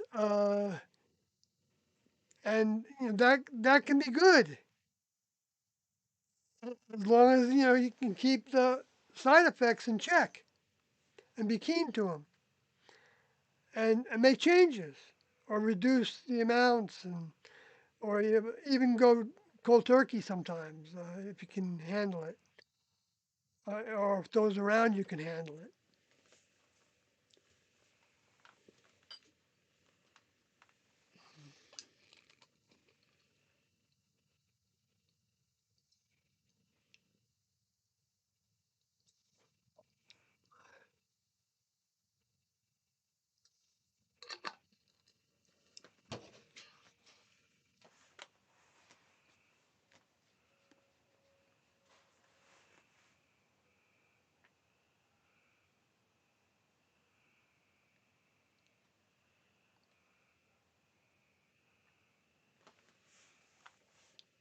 So now discarnates do that. My understanding is that each human vehicle is developing its mind from birth, and that constitutes what they get in the genes that even triggers certain things at certain ages to happen, to develop throughout, the beginning of that new vehicle, becoming an adult. And the influences around us when our vehicles are going through that and and the choices we make in relationship to those influences around us from whoever the caregivers are and et cetera, um, uh, shape us. And what and so that shapes our minds. That's what's being saved off the grid, like not off the grid, but off the biological material. It's it's it's got force to it. It, it can it's there's communication associated with it. I think, and to people that can feel that are very intuitive or very uh, feeling energy from nature in a way that you know would think might be like an acid trip, which it might be something that's related to substances in our systems. But like hallucinations and things that people can have, or whether it's at night or, and they can be even disturbing. And what Tiendo would say about a dream that's disturbing is forget about it, because there's no negativity in the next level. The next level wouldn't be giving you a dream that, uh, um, I'm not saying what the next level would do, and I'm not saying that somebody couldn't have wonderment about it, what it means, and come to understand more about it as they pull on it, remembering it. It's happened to me a number of occasions. So, uh,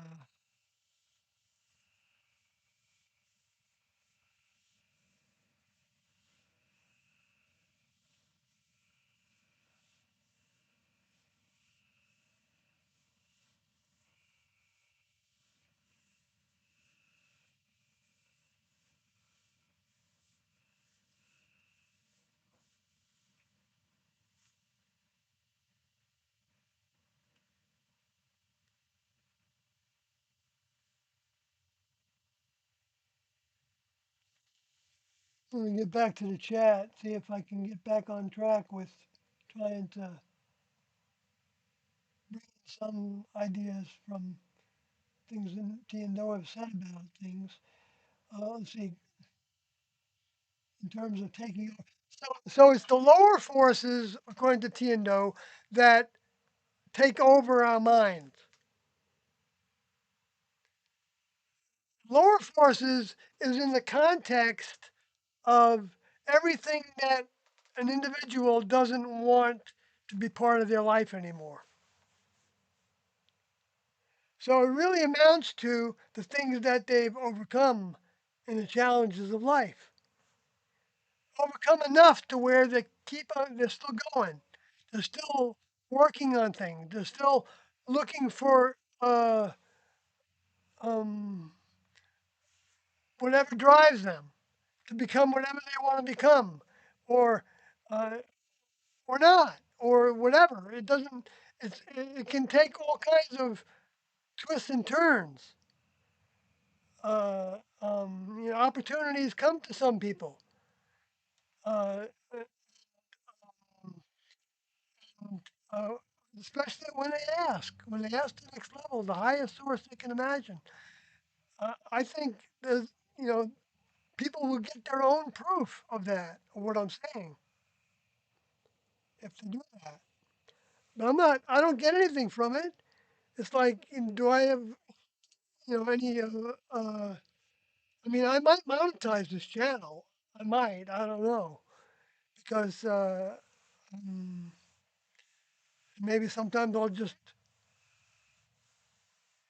play music and psychobabble in between, like I'm doing now, right? What's the difference? But I think there's some things here that are being said that are from Tiendo's mind, that they don't. That's why, in the history books, the records, the one that was called Jesus said, "Ask and you shall receive; seek and the door shall be opened to you; knock and the door shall be opened." And seek and you shall. Anyway, you got the picture. It's the asking. The next level is founded on asking. Like if you don't ask your older member that you would like a task, then uh, then your older member's not gonna just give you a task. Or you still might get assignments, like to be in this lab or that lab. You can still have fun. But if you don't have, uh, well,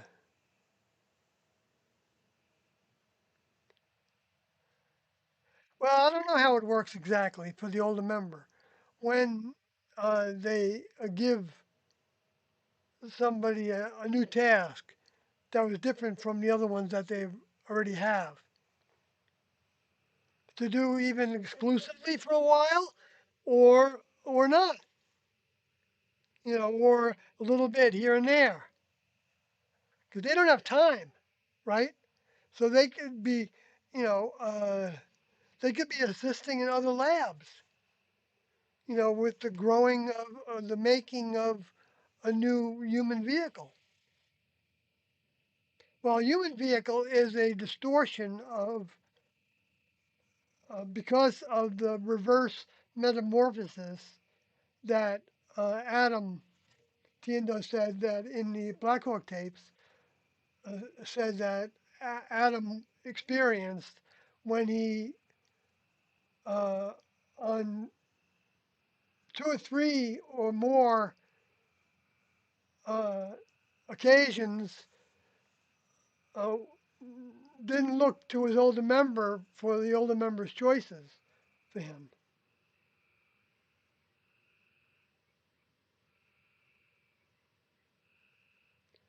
And it didn't have to be necessarily any, uh, more grandiose than that.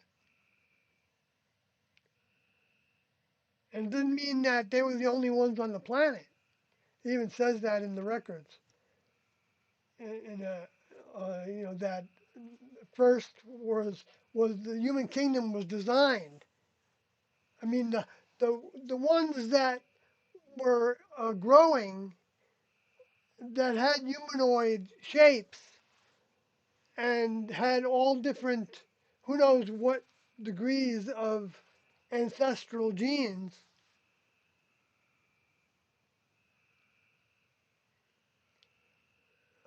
they were there. And so, in that way, we add to the positive side of the gene pool, at the least, if we just have, you know, uh,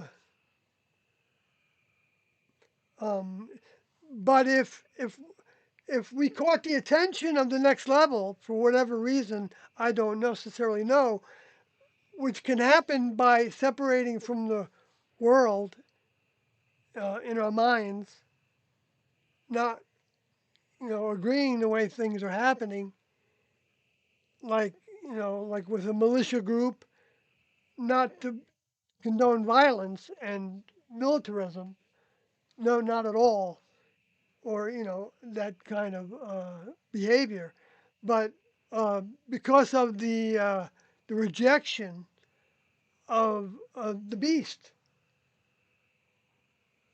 that devours everybody that becomes in their service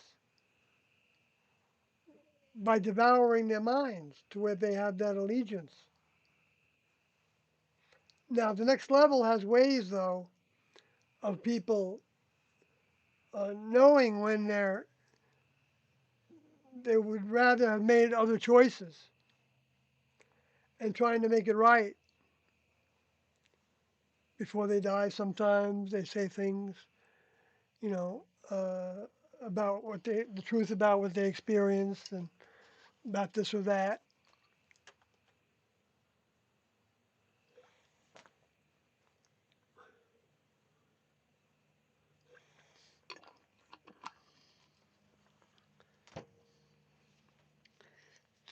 So there's a cultivation going on of mind, a mind cultivation.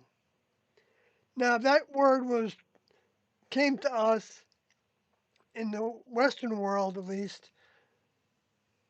Well, let me just say, in New York, where I grew up, as that the word spirit just meant it was related to God.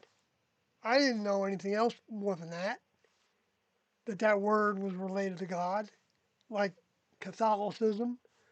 Catholic was related to God and Jesus.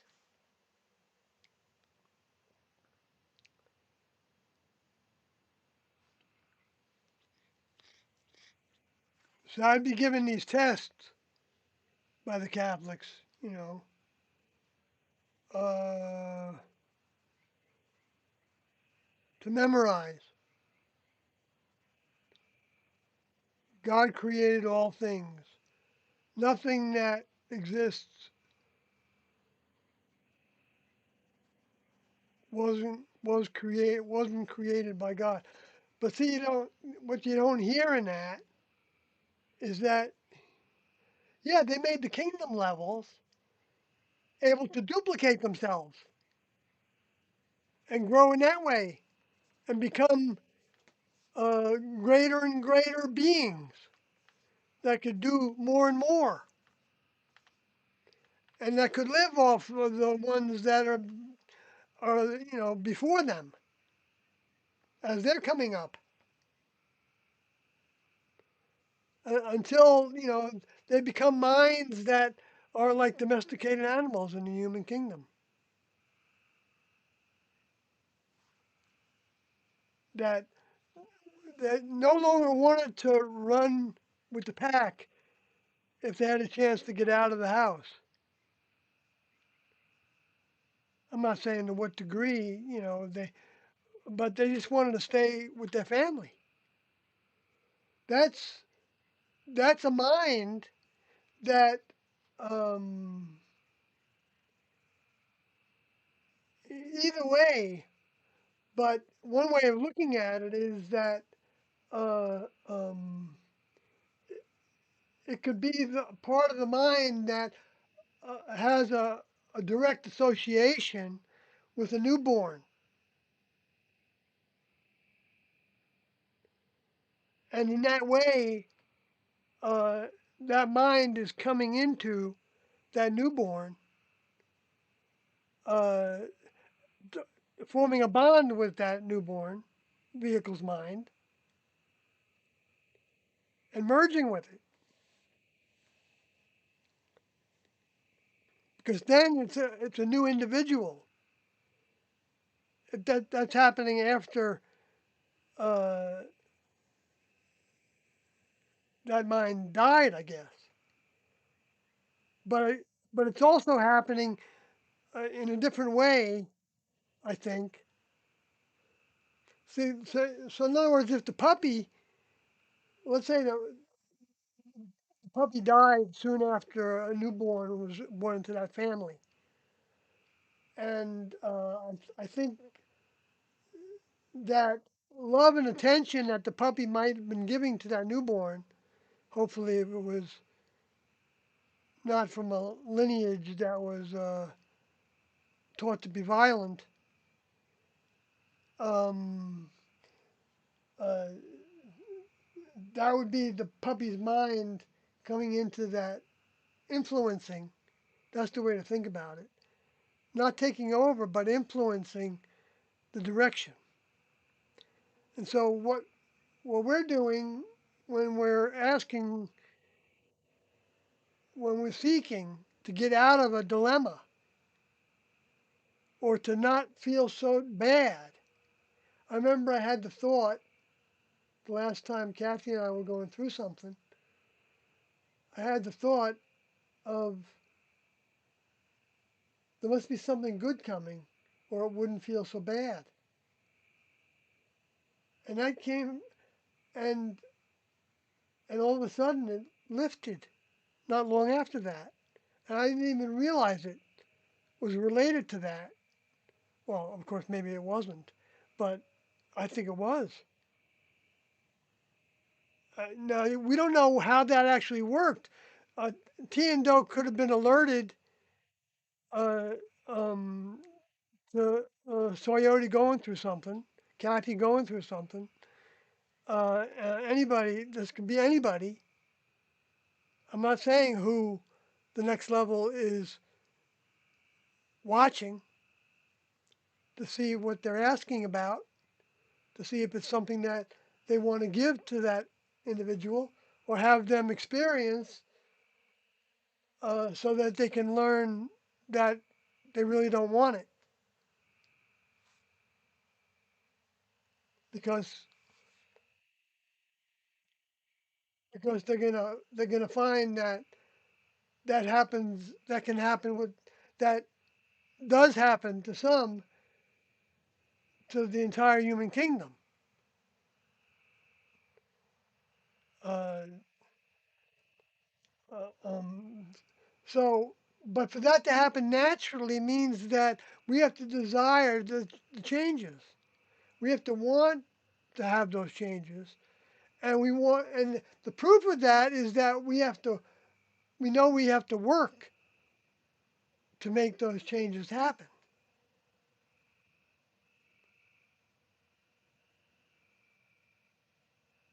And of course, if we don't see a direct benefit to it, then we're probably not going to want to work that much about it, right? But then we can find out that we're still driven, and it can be all kinds of motivations for things, right? And and to me, the thing is to just keep on going for our dreams, whatever those dreams are, because those whatever our view is that we want to vibrate at one with, whatever it is. I don't know how to describe this in different ways for other people. I don't normally think this way. I'm just somebody that likes to hear myself talk, I guess, thinking I'm actually communicating sometimes. Um, but I just, I don't know why. I guess I'm the preacher that just wants to encourage people to ask for the next level for help and direction and tasks. Not be afraid of that. There's really nothing to be afraid of in that regard.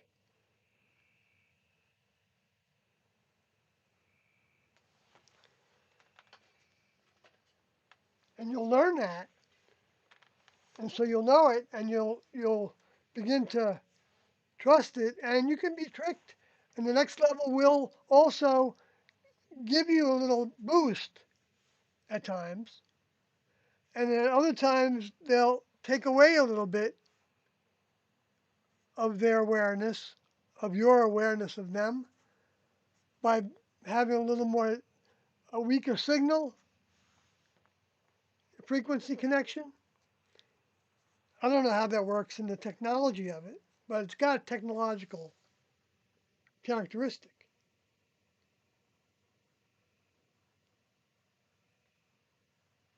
So,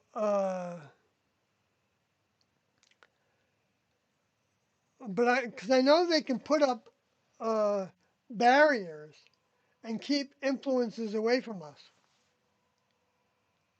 Because most of the negativity uh, is coming from us, from our minds, in what negativity we've accepted in the past that we haven't eradicated, we haven't nullified, we haven't reversed with a reverse programming. It's that's being triggered, I think, by different things, and that the influences that became accustomed with being with our vehicles from birth, the other discarnates, whether ancestral or from friendships that were made, or that where the people died or whatever, uh, and they had that connection. I don't know, there's probably a whole way of seeing that in a realistic way that uh, I can kind of get some feelings for. Um, Being like tentacles of frequency, like like flowing like through and around other things that are similar enough to where it doesn't have to fight too hard to get through it, to get to other things that, and it might even have certain, I don't know, each one might be individual, but bundled together in characteristics, that genetic code is so like tight, every nucleus. That example to me is You know, and those the villi that stick up periodically on that double helix material. You know, when I first saw that, I thought, wow, that maybe that's the communication device right there. Feeling that's like the antenna, you know, for the unit. And then I saw the histones, they called them, I think, Histones. And then I looked around, I thought maybe that's a CPU, or maybe it's the little battery, or maybe both, a battery and a CPU. That's actually, you know, recording everything that's happening in that double helix.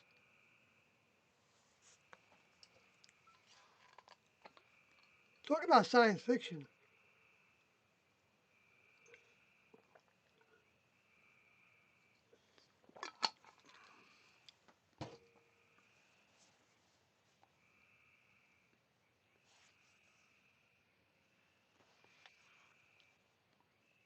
Let's see. So, that's why the way the situation, happens.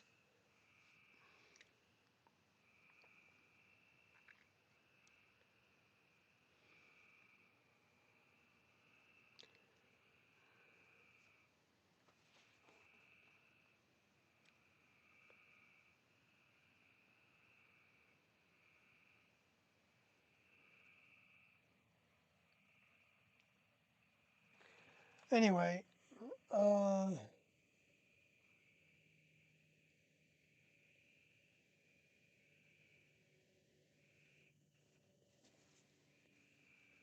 did that just ring?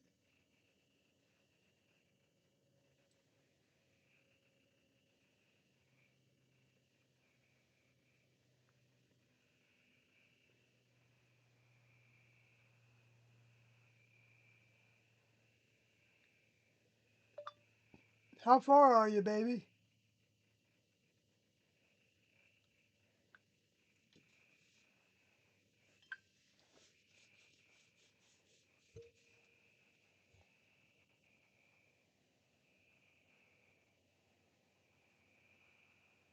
So, but anyway, to get to your what you're asking there, Michael, if we fail to reach the next level during our existence on our current vehicles, do human souls get another chance like reincarnation? And yes, the ones that were planted by the next level with that soul deposit, and many soul deposits are made in the human kingdom. So we don't know who's got them and who doesn't. But all those that uh, were planted, I don't know if they're all saved. I don't know if they might. Well, it's an analogy with the plants that Jesus gave, to where sometimes they don't sprout. Because it's a real growth that takes place. And it's a mind growth, because the mind occupies the vehicle, whether it's a spirit vehicle or plasma like spirit vehicle, uh, and the plasma like mind, like plasma can be different densities and have different contain different things. How did this all happen to start? Right? It's like this is crazy. It's so crazy that it must have happened automatically, right? Oh,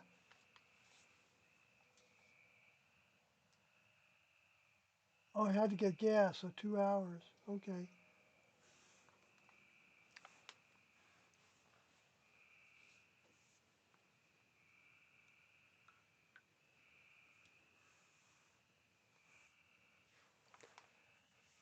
So,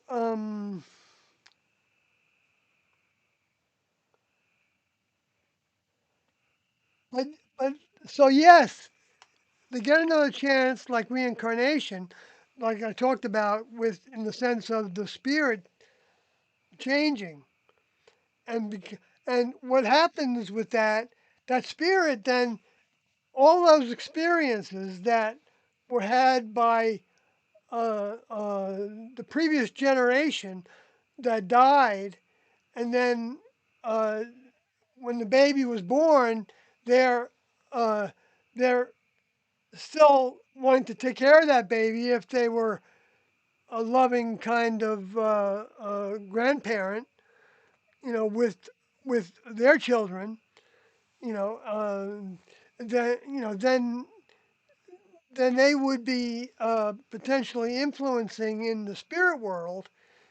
Uh, but if we had nothing in common with them, if we didn't go in those directions as we were growing up with our choices, whether to be happy doing playing golf, maybe we would hate golf.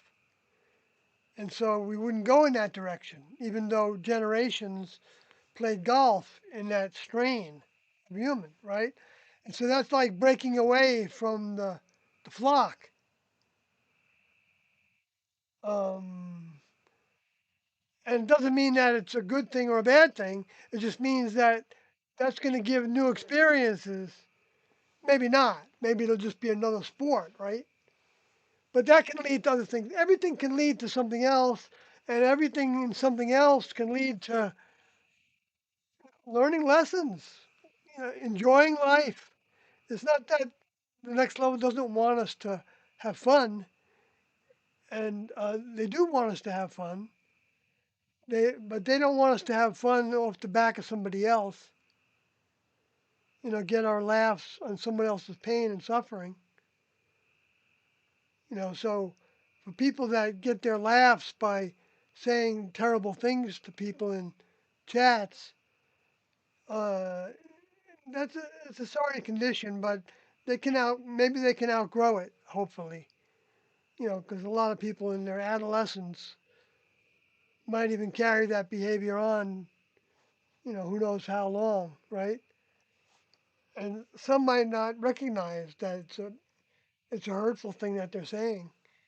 And sometimes, Kathy has experienced that to where they apologize, and Kathy, I've seen accept apologies, and that's always a nice thing, when somebody is saying something ugly or wrong or just you know one-sided, or judgmental, or racial hatreds, and or gender hatreds and things, acting, treating women a certain way, that uh, history has, you know, uh, treated those with female vehicles. So they get those genes. And I don't know when the next level brings back. So the next level does bring back souls that have sprouted. In other words, they've they've formed enough of a connection with the next level to where the next level sees that they can continue to make choices in their direction in the overall, or however that works, by the next level's choices, what to do. It's the farmer learning the signs. Everybody isn't a value. I'm not necessarily any more value to anybody as anybody else, because I mean I can even justify that with the way that Tienda taught about it, and that is that the more you get, the more is expected of you. So you could have received a lot of next level mind in your lifetime, and you could be like you could seem to be like a next level person. And how do you know what that is? Well, my suggestion is look at the two lists that were given. No, you wouldn't be a deceitful person. You wouldn't be somebody that's uh, um, losing your force through all the forms of sensuality,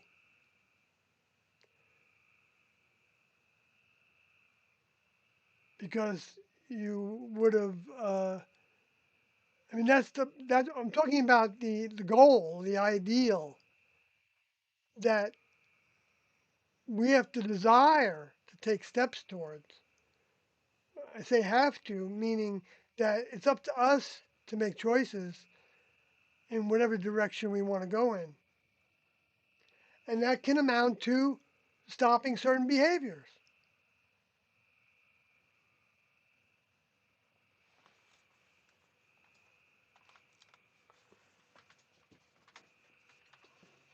And that stopping of that behavior may be doing something very good.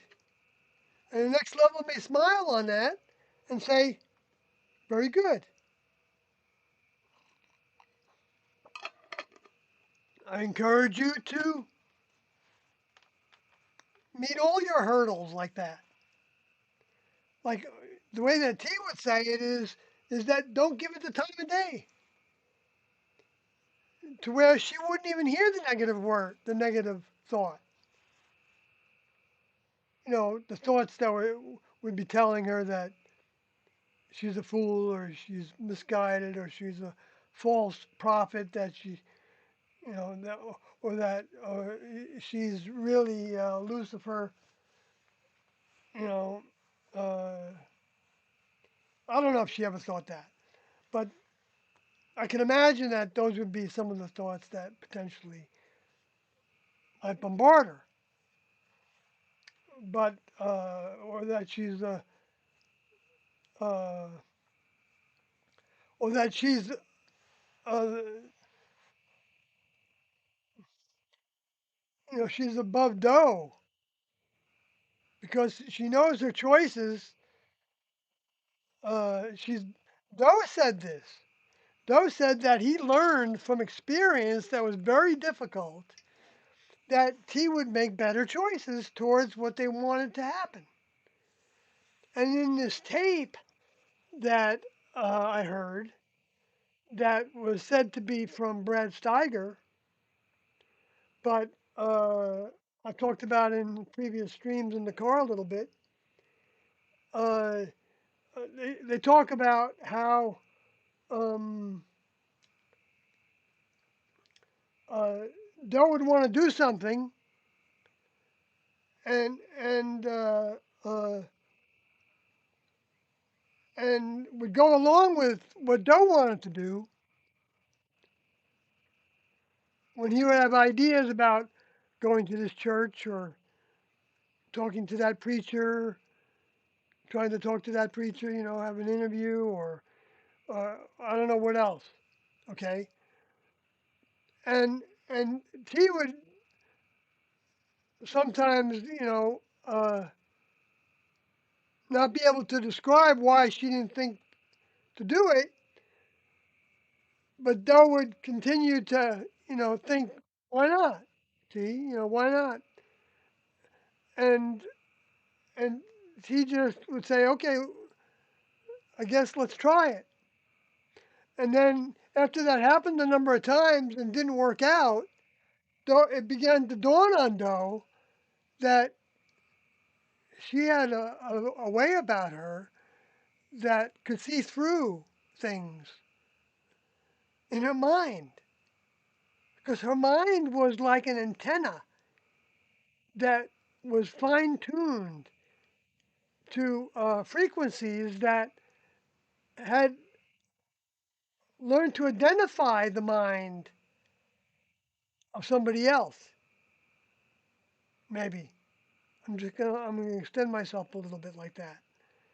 In other words, I think the way that I can understand it maybe better would be like if you know somebody and someone else comes around that you don't know if you know they ever knew that person, the same person or not, and they say that person said this and that, and you heard that and said and thought, no, that's not that person. I know this person wouldn't say that or wouldn't say it in that way, uh, or it was taken out of context and he was quoting somebody else. I mean, but see, that's no, that's recognizing the mind of that person at the time. And now, so the way that we do that, meaning we with uh, whatever helpers we may think we have, and we may have, because some people do know that they have spirit world helpers, and I think they do really know that. It's been proven to them. When things changed, when they were in communication with them, when they felt that communication or experienced it in some way, to the degree that that mind might be able to do tricks to even move physical objects, which Tiendo would call tricks. That's another reason why I'm responding the way I am about what you asked about, Michael Merchant, um, because it brings in that.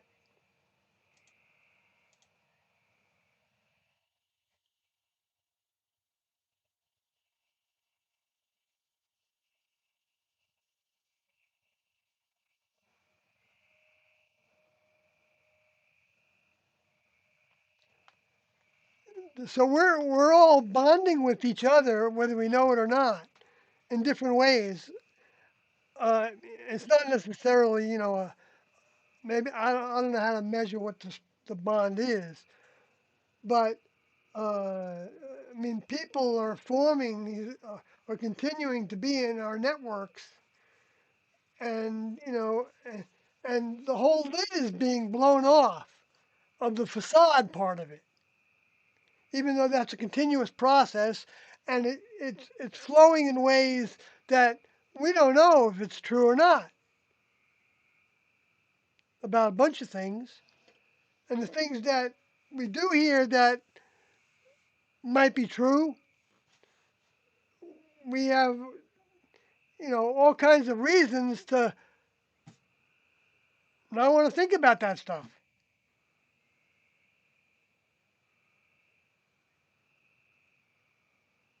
in that way anymore. I mean, I mean, you know how long it took me to really kind of see the depth of pain that is put upon another human, especially when they're a child, by forcing them into doing stupid, ridiculous, horrible things, watching somebody be killed, even participating in it.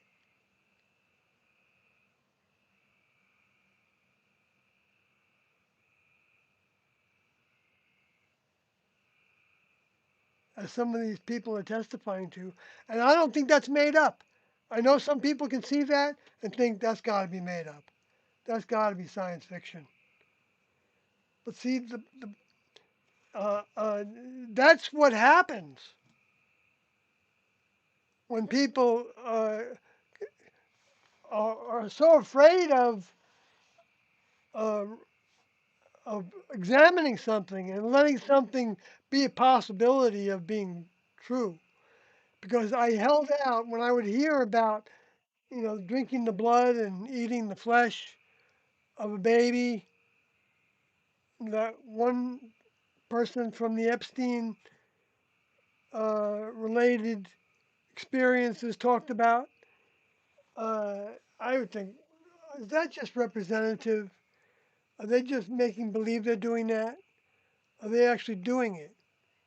And I, I just didn't know. That it just seemed like too far fetched.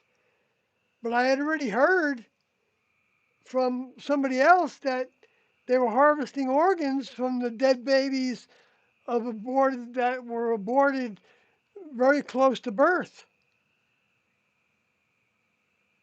And that might be the reason why they want to have late term abortions, so they have a big supply of baby organs and blood. I know. Isn't that horrible to think about?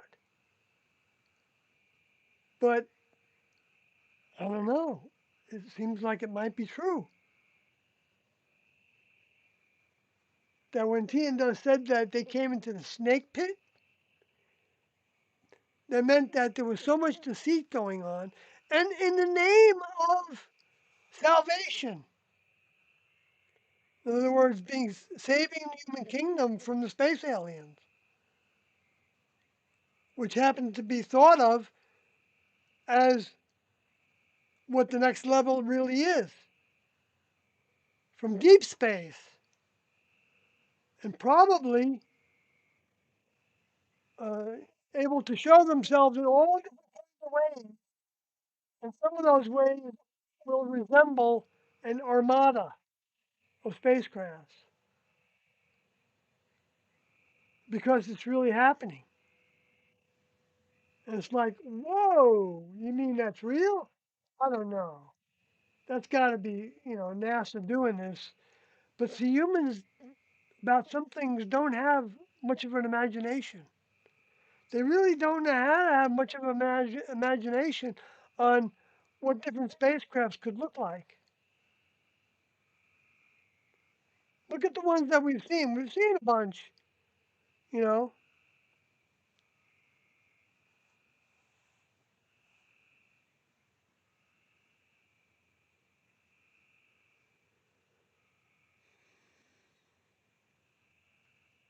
I mean, maybe that is a big imagination, okay? I'm not saying it's not, because the humans have come up with a lot of. I mean, though in the higher source company that they had, they produced artwork. I guess I'm not sure who did that this artwork, but it showed a whole bunch of different shapes and sizes of spacecrafts, and they were all pretty similar, of like a flying saucer kind of look,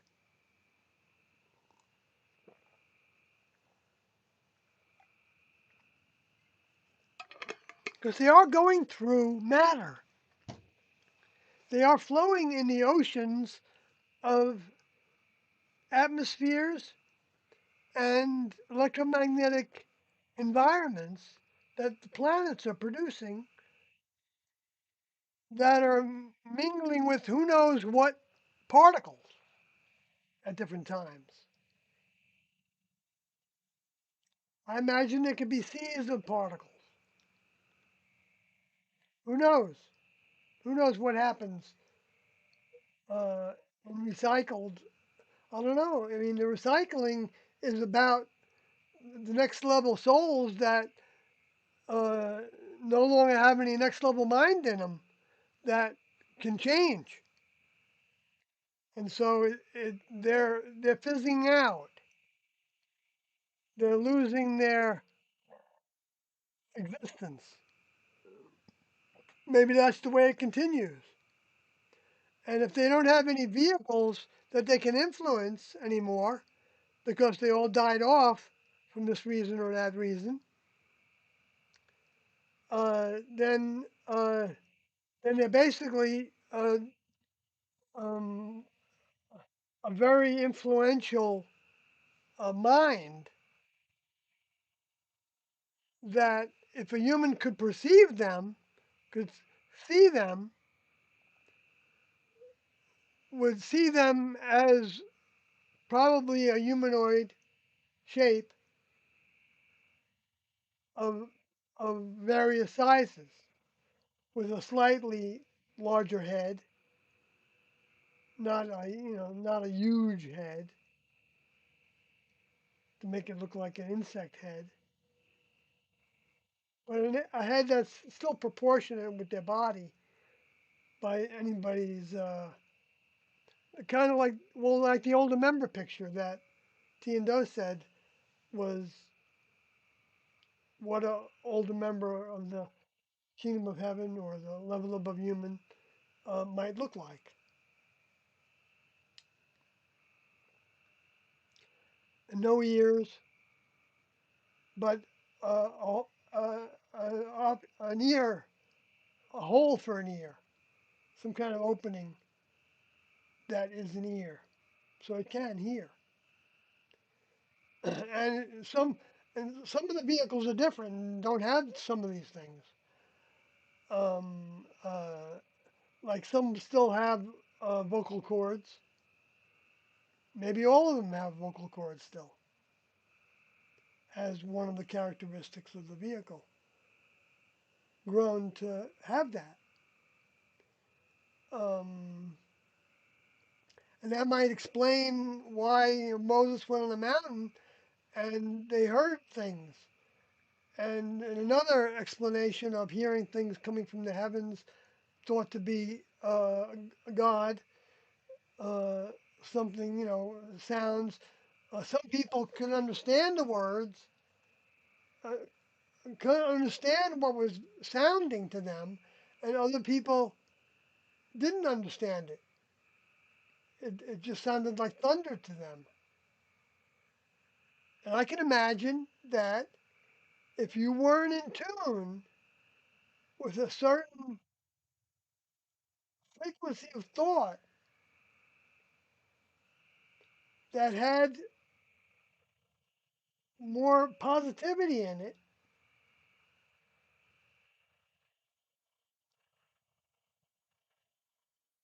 and growth and thus goodness, uh,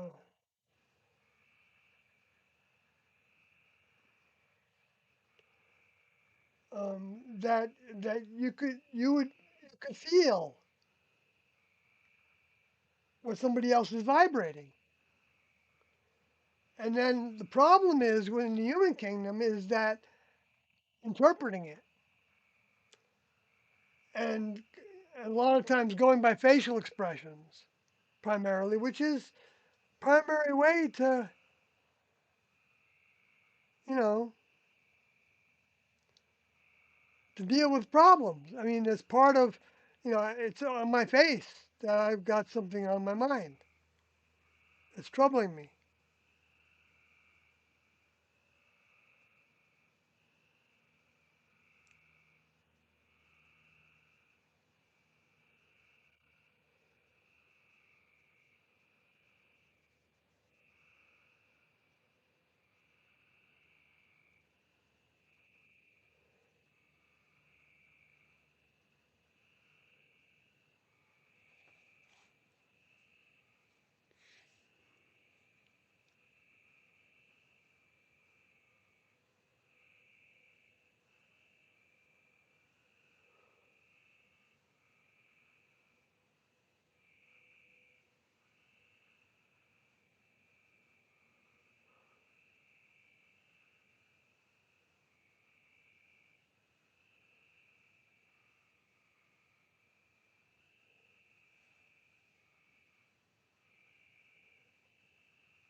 So I don't think there would be a returning of that. It's not like the person is forced out of the vehicle. You know, that's not the only way that the mind gets out of the vehicle is by losing the vehicle, I think. I mean, I know there's a reality to the astral traveling. I don't know. I may have experienced some of that. I don't know if I can attest to that exactly, uh,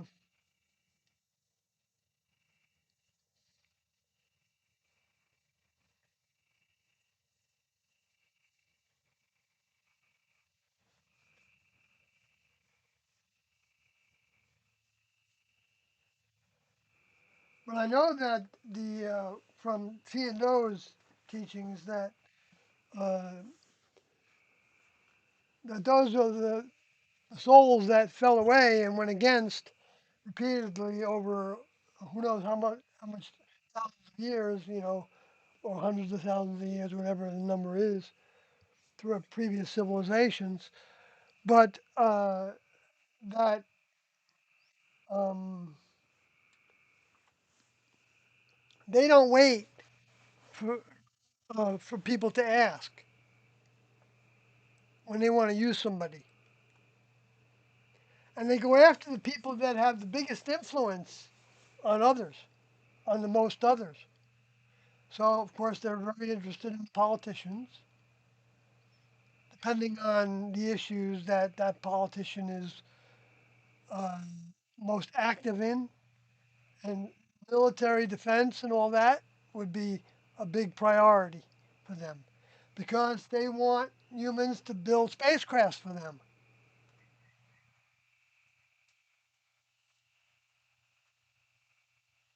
so that they can take more humans with them. Probably part of the promise. Those says that they don't fulfill their promises to the humans completely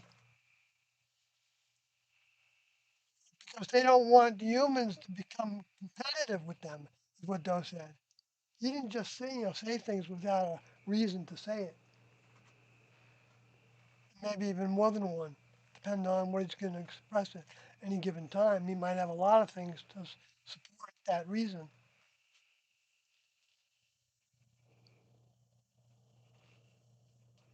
I saw that happen over time because he continued to think about things, whatever they were, that he and T were coming into them, what they were pulling in once they got the smelling salts by meeting each other.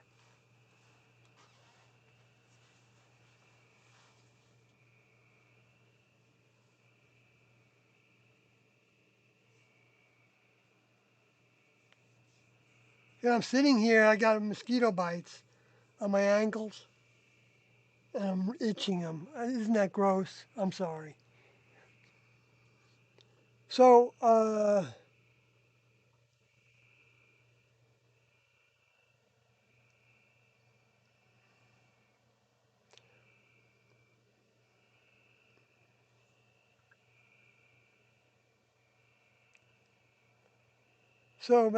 I'm still here. No worries. It's an in-depth topic. Yeah, it is. I know it's a very in-depth topic, and it's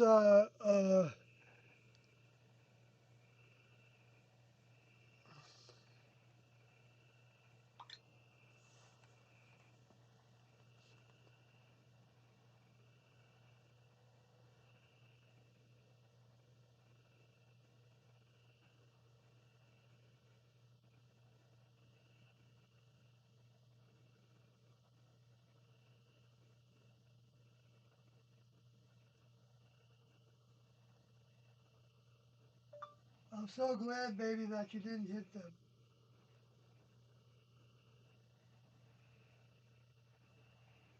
I, I bet your intention helped.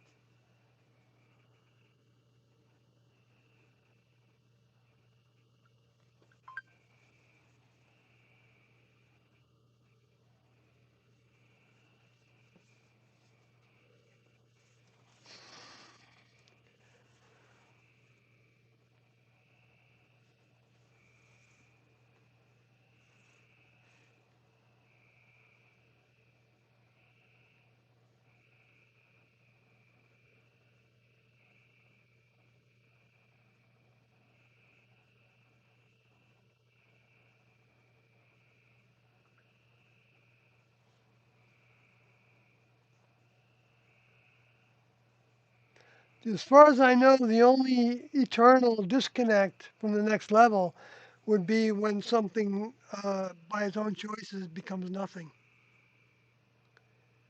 Nothing in the eyes of the next level. It can still exist, but I mean, it can still maybe be fertilizer for the plants by presenting a negative idea to somebody, you know, uh, you know, who knows what kind of influence. Uh, well, I don't know. I mean, uh, that's my understanding anyway. That there is a point to where it's an annihilation. That mind is a different energy, becomes something different. I don't know. I used to wonder if it is disposed of in the sun, gets burned up somehow, and even produces a bunch of energy with it because of its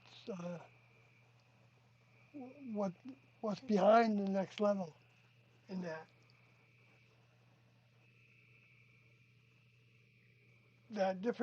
different people that have gravitated to being even a beginner member of the next level, like the ones that are the thought of as the space alien souls and vehicles with if the way to distinguish them is it wouldn't be a human vehicle. You wouldn't have, but it might have some appendages that are similar to like human vehicles, but they might be like atrophied from lack of use of that part of the body.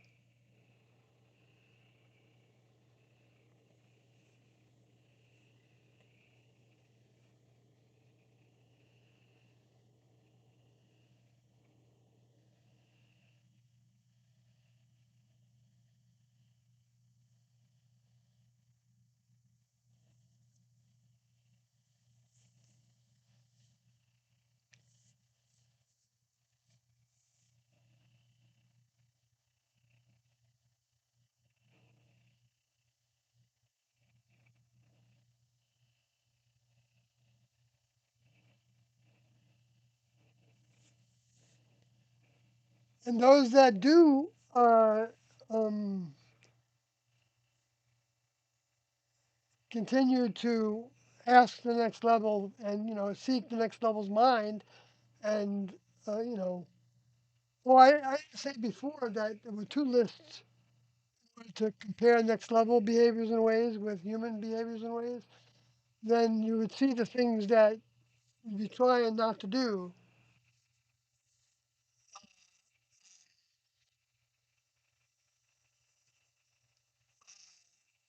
There's two lists. One's called the major offenses and the second one is the minor, no, not minor, lesser offenses. Notice how when you say that they're minor, you think that they're not as important. But there can be lesser offenses than others. Offenses aren't the same. That's some good information from that. Their choice of words, labeling those lists. It's in the Heaven's Gate book, uh, posted on the heavensgate.com website to see those characteristics. And things like uh, jealousy, anger, being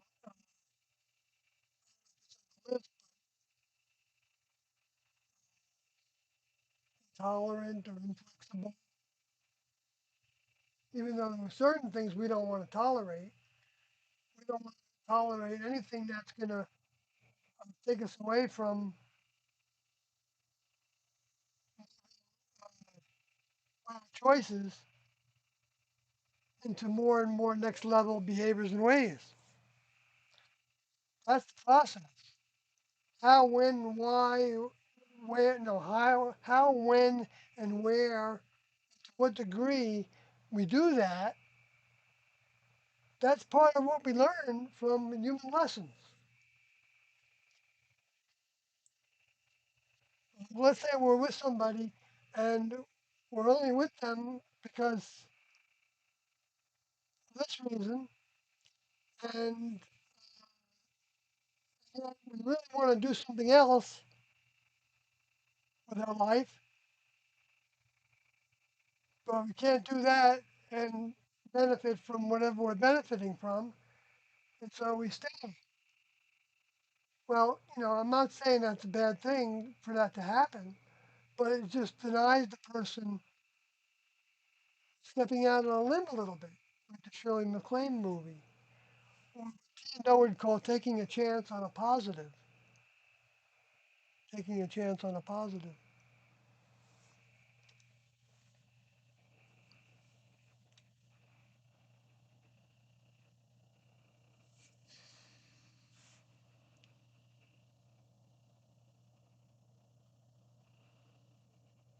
So there is a reincarnation. It's just not the way that it's taught by some in the traditional religions, that every soul is just coming back over and over again. That happens in the context of a spirit that dies and uh, merges with the family that they were in when they died. And that could be a family of friends, family of colleagues, a family of their blood, are all intermingled. And so if that spirit then is influencing those that still have a vehicle, and is actually time sharing our vehicles. They're having so there might be a certain time of the day or a week or whatever that somebody wants to do something that they always wanted to do, and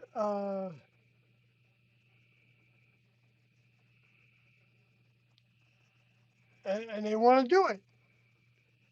And then there's also, and so they go do it, whatever that is. And then it's out of their system for a while. Or maybe that leads to something else, blah blah blah, right? But the thing is, you know, experience is the teacher. Because you might experience that you don't want to do that. So then the next time that idea comes to your mind, you might think, you know what, I really didn't like that. But then again, you might think, but I did like that about it. So maybe it'll be different. So I'm going to go back to that place or be with that person, experience that nature, whatever it is.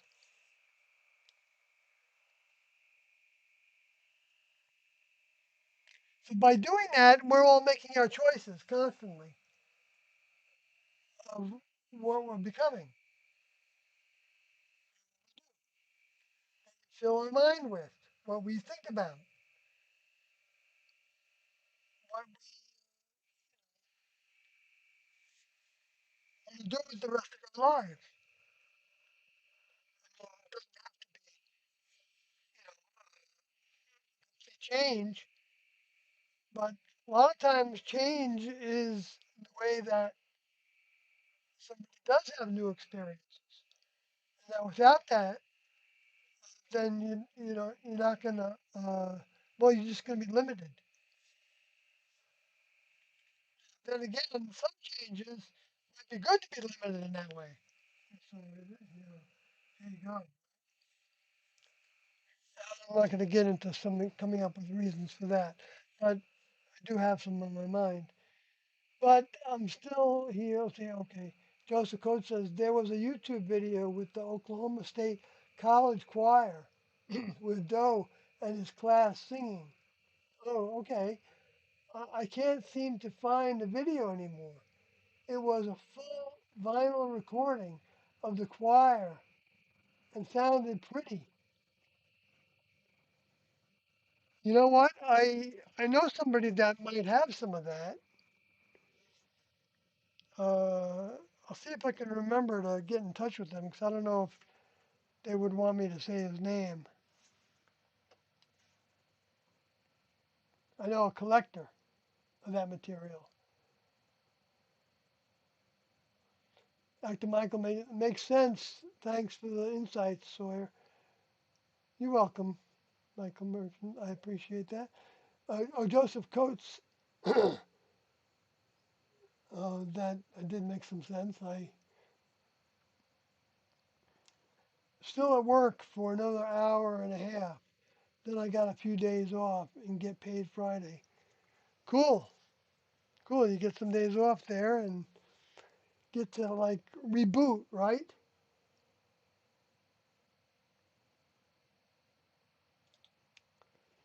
Yeah, I got to work tomorrow driving.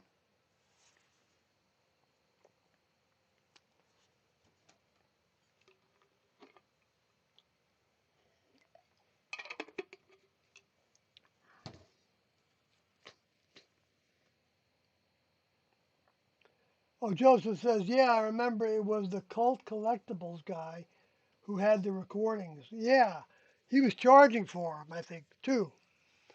And you don't need to spend money on it.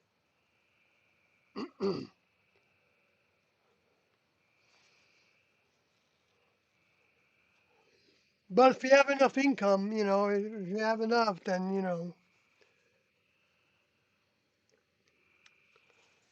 I just don't like that. People can get them for free, so people are profiting. Because that was what Tiendo put in the, not Tiendo directly, but Doe and Crew decided to put in the copyright notice that was a common law copyright, but it prohibited sharing the information with anybody for, or in part or in total, um, if it was being done for commercial purposes. And they also talked about it as for profit. They also talked about that they wanted those that were disseminating their information to be able to benefit financially from uh, other things that were in storage that they might sell in order to pay for their living expenses. They made that clear in an instruction to Mark and Sarah. So that means it's their information. The way that Riccoti was doing it seemed to me to be following that instruction. He was giving away the CDs, but asking for uh, a donation or through a purchase of mugs with a little picture of, Alodi's, what's been called by Mark and Sarah's logo, and maybe it is the logo, the Heaven's Gate logo, and with the Saturn's rings in the background and the keyhole and anyway, um, so Rick Cody was selling these things on the website, on his website. Picture of the older member framed. I think he was asking for a donation for that. I don't see anything wrong with that. And especially they didn't address that kind of information. The pictures. But they wanted the people that were disseminating their information to have the ability to not have to work jobs. I know that from being in the group. Over years, you can hear them talking about that years before they left, wishing that they could just be seen as monks, with a product. And they ended up developing that through the Higher Source website of building websites for people.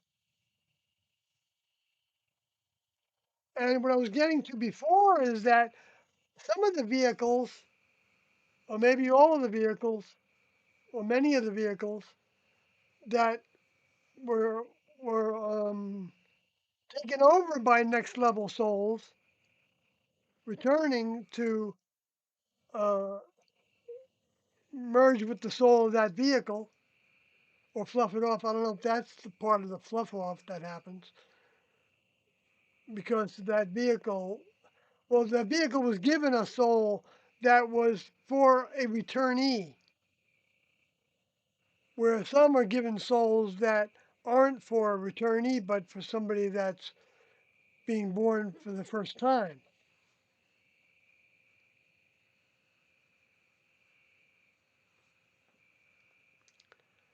And uh, and all humans are given next level mind through all different ways, even like through movies like E.T. and things that are exposing somebody to new ideas about the reality of the next level, being physical and having a physical person that was left behind, even though the description of what the person looked like was probably pretty far afield to make him look like an animal going through the underbrush of the forest, like they did with ET. What might it be in reality? Probably somebody that's a small humanoid with a slightly bigger head, uh, um, or it might be 4 foot tall. It might be 3 foot tall. It might be bigger than that,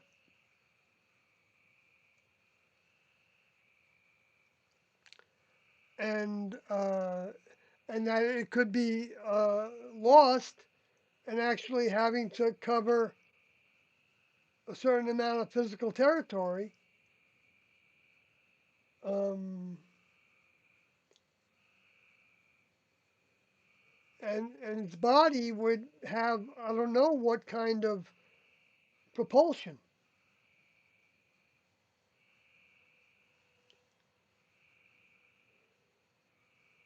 whether they can hover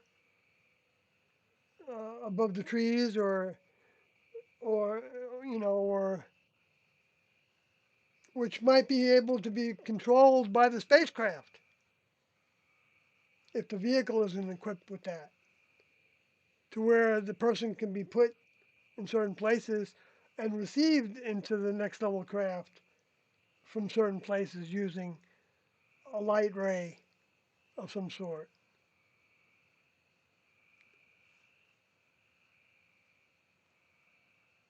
And that's a physical being that we're talking about, having a task on Earth to do something, to be seen or not to be seen, or to influence somebody. That's the other part of that that topic. What am I doing? I don't want that.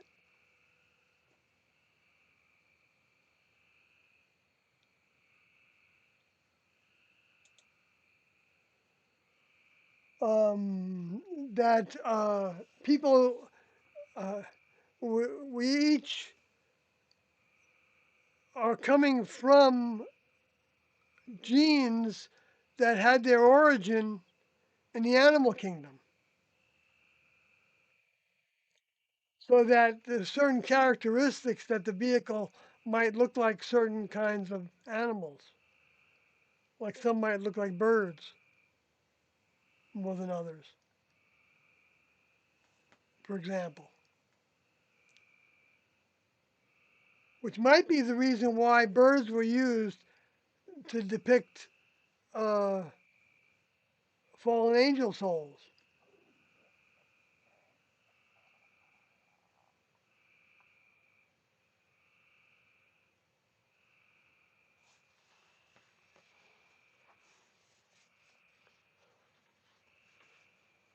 Even though I'm not saying that birds are fallen angels,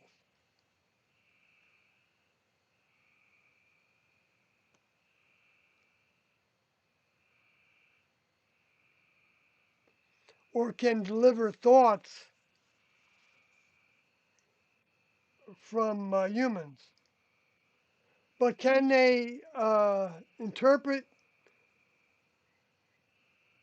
uh, thoughts at a distance um, that might be originated from humans?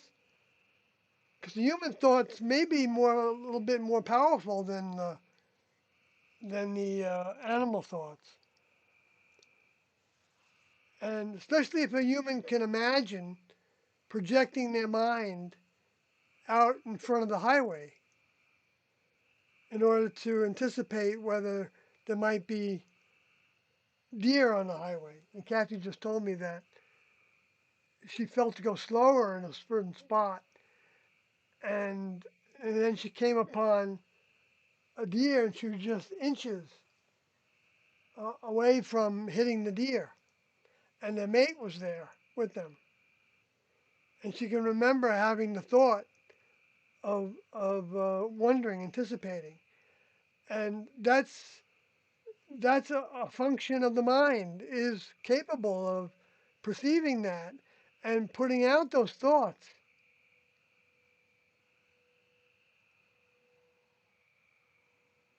Because mind can do a lot of things. Now, I don't know, I mean, I know there's such a thing as coincidence too, and it can be both things. Like the deer that's crossing the road is probably one that has experienced a car before. So they're putting out their feeler of thought for when somebody's coming. That might be a point of mathematical connection in the mind stuff, in the frequencies.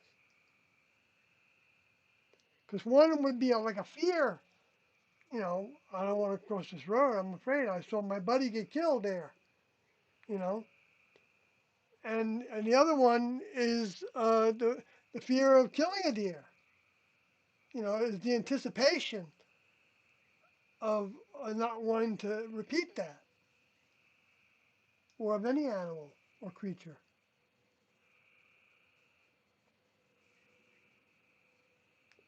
which is the next level characteristic. Though they gave permission for humans to consume,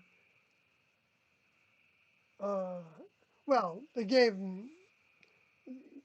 always had the choice of what was provided in that area where they grew up, or if it was late in the civilization, then the area wherever in the world could actually be on somebody else's table on the other side of the world, like we see that all the time happening. But this is the end of the civilization when it's like that. The beginning of the civilization may not have that many connections like that, even though they can still traverse the globe by waterways and still have all the human experiences that are to have to teach them lessons and ways of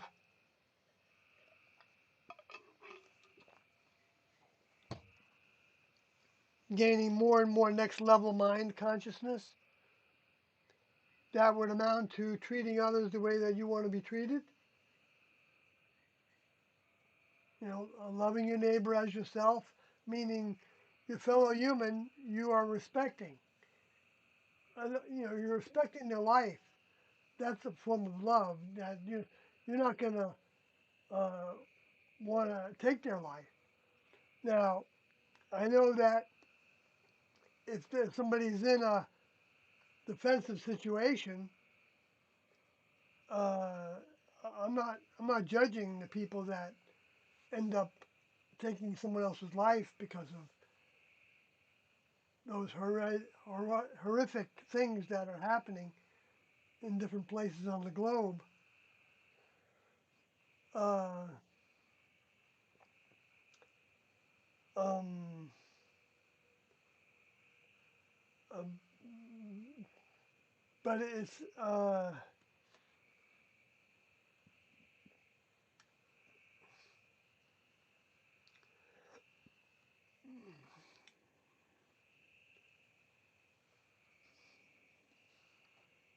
those that become the victims of that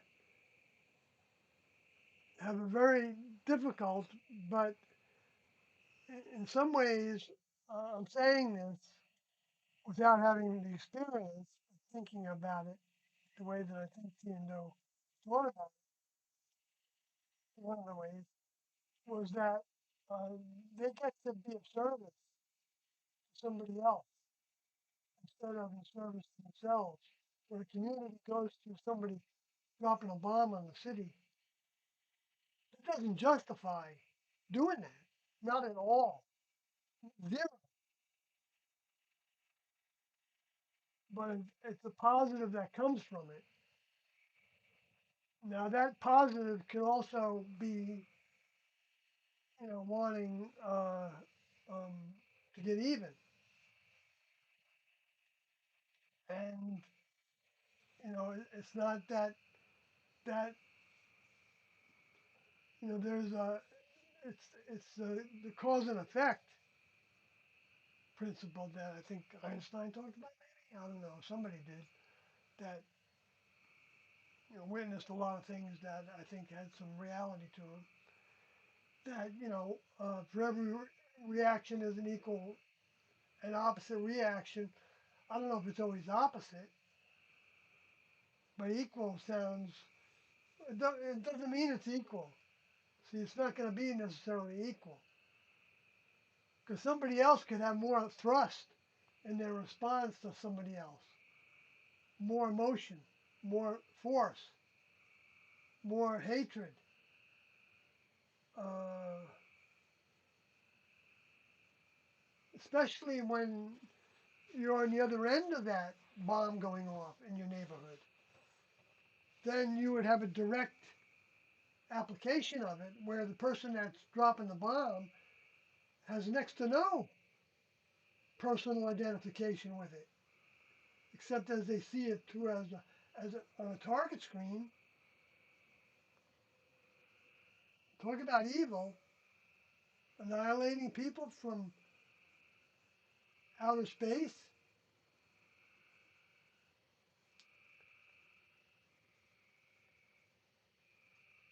and thinking of that as necessary and good because of what somebody else is doing or not doing.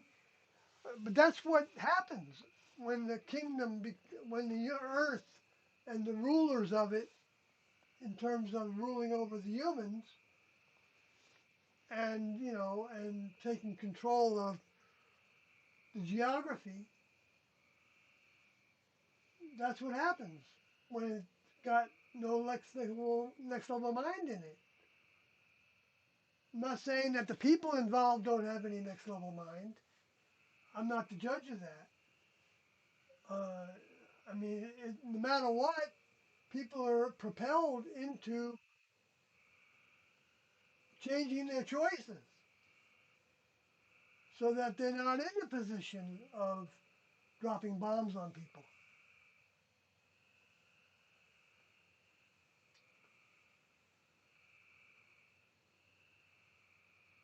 And taking the consequences for it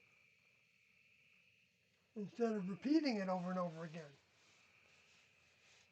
But those are choices, and our choices make us. It's what we become.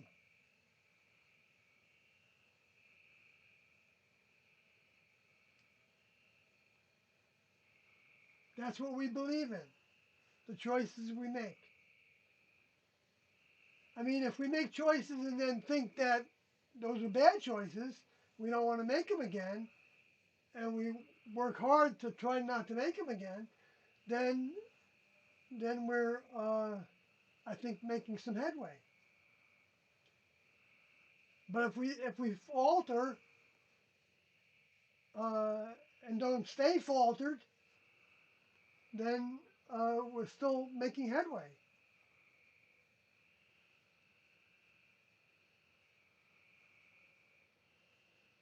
But that doesn't mean that we should be satisfied with our headway, because people can make more headway than they ever imagined. And if they want to ask for that kind of acceleration from the next level, then you might get it. You, you might get it depending on what the next level thinks from that, and they might show you that you haven't really worked with what you had to work on, and you were being a bit of a big shot to ask for a greater test to become like a greater person. Well, see, I asked that of T in silence when Doe gave us the task of trying to communicate with T, which we went about our time, doing that in our own way. And Doe told us if we felt like we received something back to write him a note about it. I wrote him a note about it, and he said, "Sounds like something T might say." And I don't remember what it was, but I remember that. But I do remember then saying to T that I wanted a task that was like Doe's task, the most significant task, which was like telling T that I had conquered my influences. And so she did it. She sent me well, I'm not sure exactly how she did it, but one of the ways I think she might have did it was allow me to have a taste of what Doe goes through, the strength of mind of the individual that would then have the ability to influence me, that didn't have that ability to influence me before, because the next level was keeping that level of influence away from me enough to where I wouldn't automatically collapse, because I hadn't developed the strength of mind to discard those thoughts. Those thoughts, when they come to us that are negatives and that are defeating us and that are making us feel like we're worthless, uh, and uh, and that uh, we just don't know what to do, but just put down our heads and hide.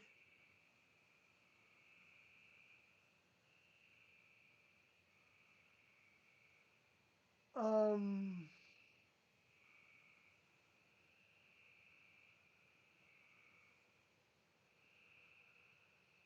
when they get you, it's hard to get out of it.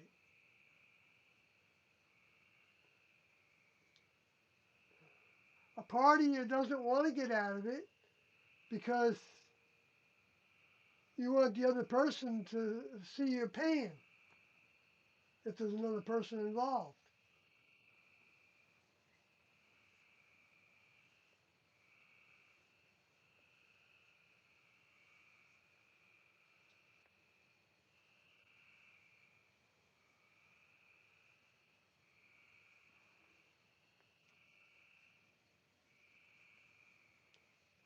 And you could go through scenarios of like talking to the person. I don't know why I'm just looking sideways the whole time. You can't even see me there, can you? Oh, yeah, you can.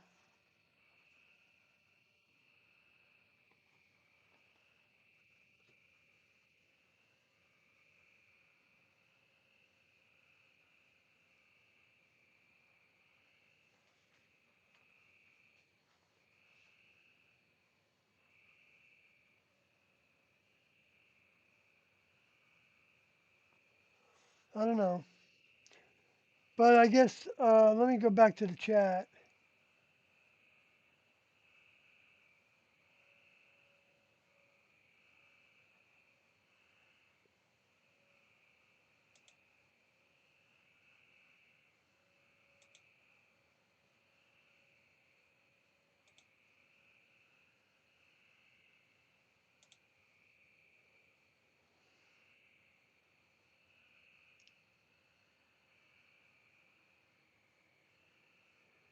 Joseph Coates says there was a YouTube video with the Oklahoma State College. Oh yeah, right. Yeah, I don't know if I've seen that one. I have heard some beautiful music from those early years.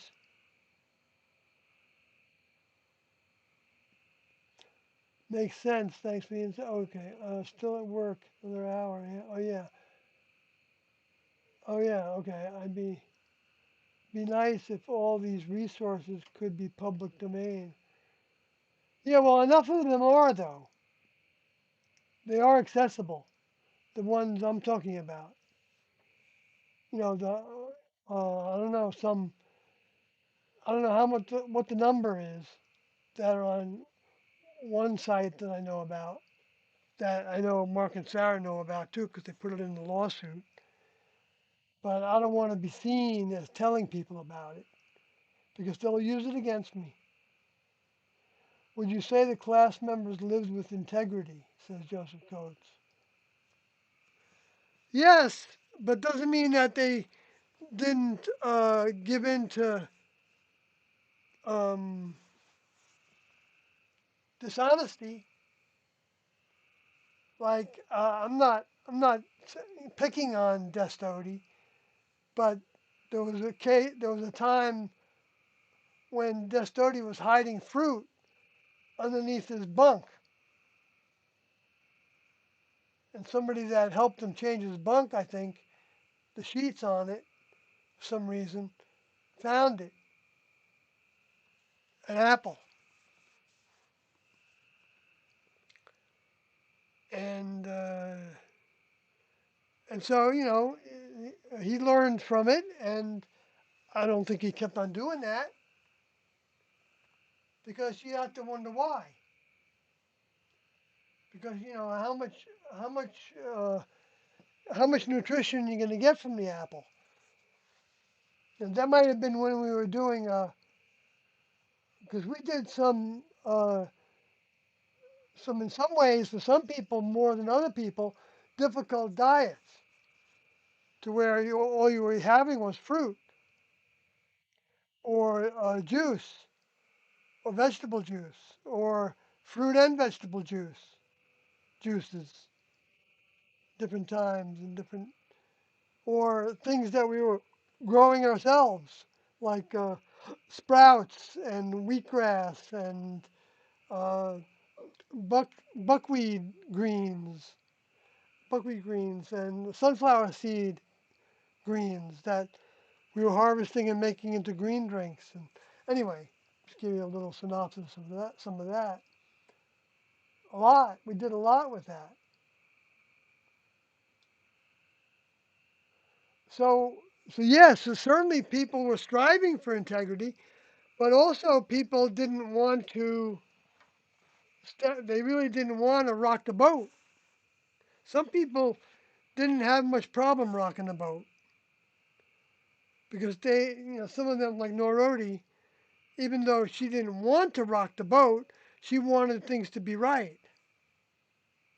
So if somebody didn't follow procedures to the degree that she thought they should be, which sometimes can be pretty, obvious, like if it was measuring a certain ingredient, not using the correct procedure to measure that ingredient would mean that there's less of that ingredient in the teaspoon because the consistency of the ingredient with the leveling spoon, if you didn't like put it on an angle, it would push some grains out of it that wouldn't have otherwise been pushed out of it. So that became the beginning of a procedure on how to measure that ingredient. So let's say you saw somebody not doing it right, then you were responsible as their check partner to say something about it. But let's say you said it with an attitude, and the other person was a little bit ticked off by your attitude because they've seen it before. Then they might say, "Oh, it doesn't matter. It was only a couple of grains." They might have said something like that, and that could have stopped. That could have become an argument that would then stop the experiment. And they had to get lessons from the overseers would come over them and say, just measure it again and use the correct procedure for it. And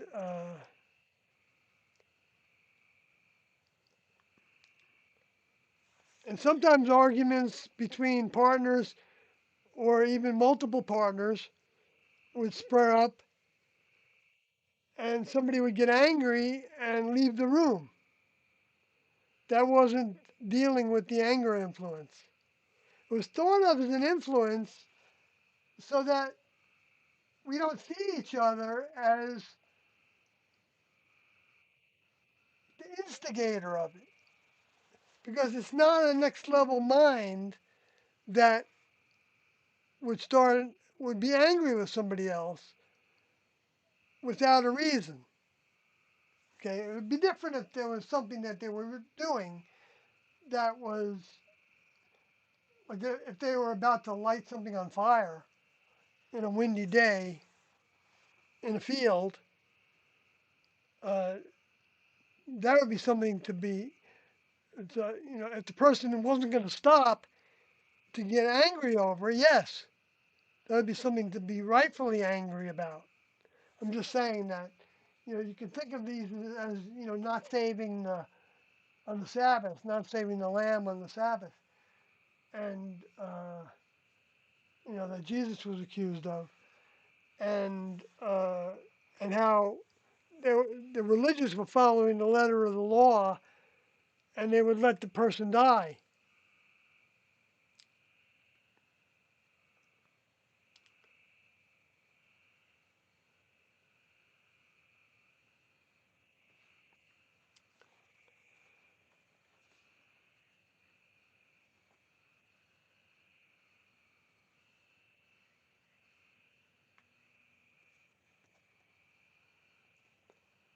Getting kind of tired.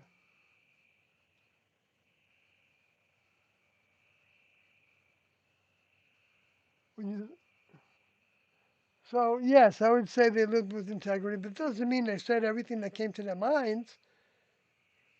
If they, we took, uh, we experiment. Well, Tian gave us lessons of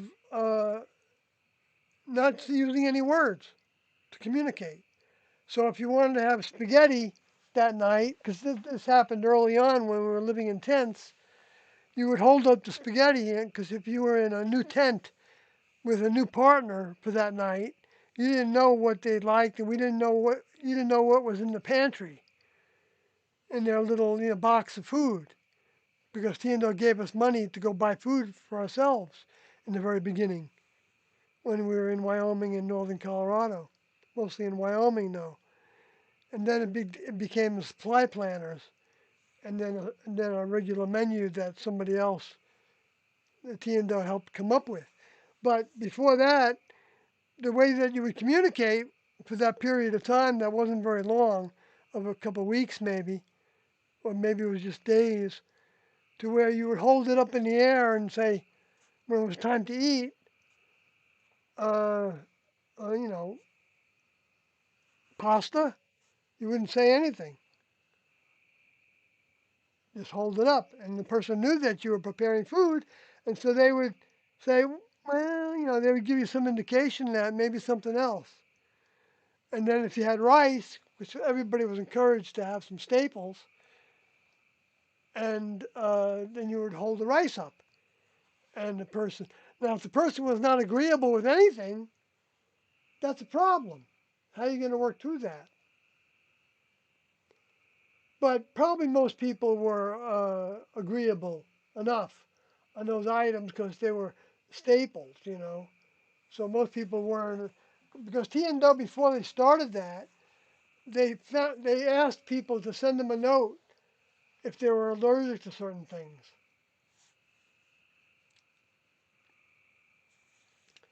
so they would know not to get those things.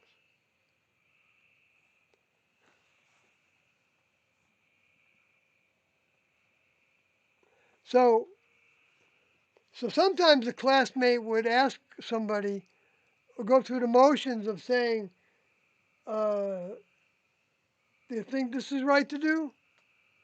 Or they would say it in such a way that showed that they really wanted to do it the way they were talking about it, but they were just going through the motions of asking you as they were even taking the action to begin with. And so the person didn't want to make waves, so they would say, and they wouldn't have a problem with it maybe, so they would say, "Yeah, it's okay, sounds good," when they really didn't mean it. I know, because I did that. So I wasn't being honest. Because if I was being honest, I might have said, uh, I don't think that's the way T&O might do it for this reason. I'm not going to always know, because I'm not going to know all the ways of T&O in the next level unless we were at that stage of development to where T&O gave us certain keywords to use to help us be more thorough. Thorough was the word, or flexible was another word. We were trying to be flexible with our partners. Uh, we were trying not to use tone of voice that was judgmental. We were trying not to walk around with heavy foot, but pay attention to our steps and how much noise we make to be more graceful. Well, they didn't use the word graceful, I don't think. I think it was based on the noise because I had that lesson several times on the steps and also walking around the campsite. It didn't matter if the partner was saying something that the next level might not have agreed with their opinion about being something a member of the next level would do. So, but taking it as possibly what the next level would do, that's a way of accepting the criticism or saying that something like, I'll examine that. Because people would get into fights about it. They would say, I'm not walking with heavy feet. I'm not saying anybody said that. I didn't say that to anybody when I was corrected. I tried to, because I didn't get it from my partner. I got it from T and Do sometimes, where they would send a message to me saying that when I was in the juice lab, I was talking too loud and they could hear me through the wall because at that time they were in the same craft as us and the wall was very thin to their bedroom.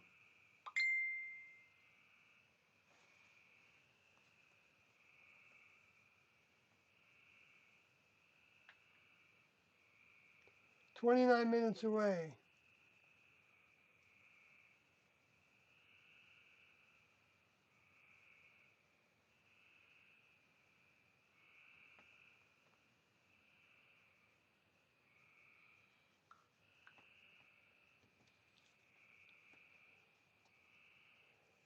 So Kathy's 29 minutes away. So I think I want to end this because I don't know if Kathy's going to be ready to eat something. She's going to need to unwind.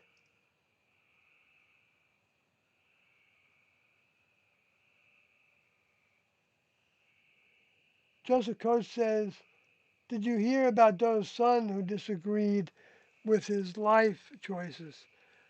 Uh, well, I'm just going to be like specific about the way I think about that. Okay. Um, Doe did become Doe when he awakened, I'm not saying you have to say it this way, Joseph, or believe this. I'm just for the sake of anybody else in this chat, I want them to know the way that the next level, from my understanding, from Tiendo, would talk about that. And it was those vehicles, son, would be a way to talk more accurately about that. And uh,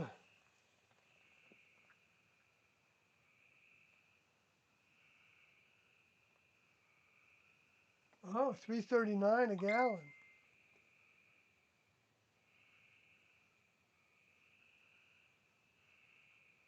Okay.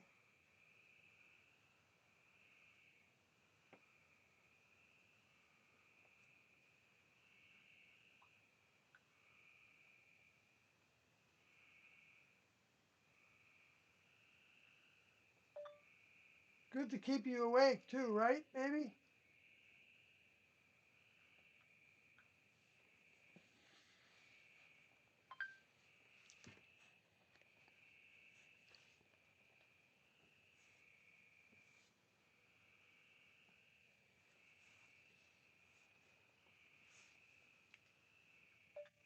I think I'm going to stop the stream and make something to eat so I can hang out with you more. Well, we're going to hang out no matter what because the place is so small, right? Silly me. I'm not going to send that. It's too much to read when you're in the car.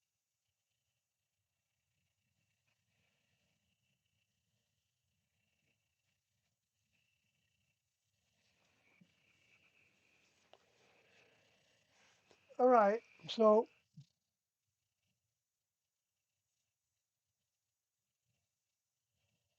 thank you, Joseph. I appreciate that. Thank you, Michael, if you're still here, or even if you're not. I'm thanking you to the ethers. And Schrodinger, well, if you're still here, but it seems like I don't know if I went through all my things here on my screen. Maybe I can just check that fast. I did touch on a few of them.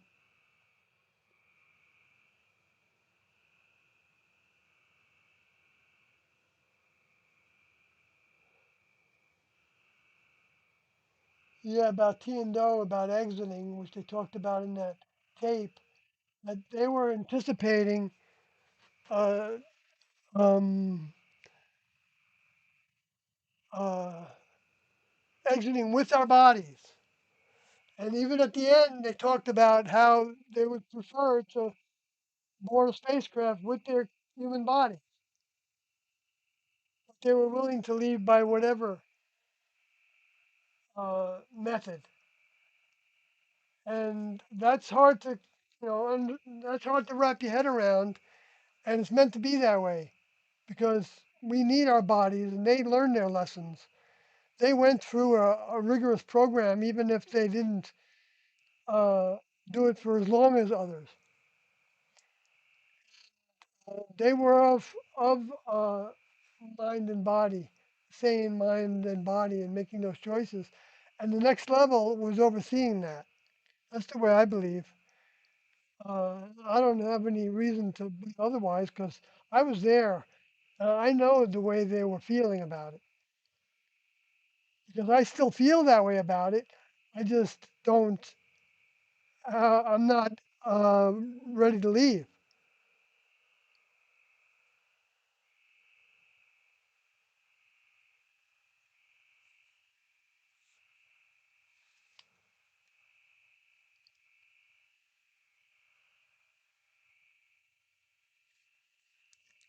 And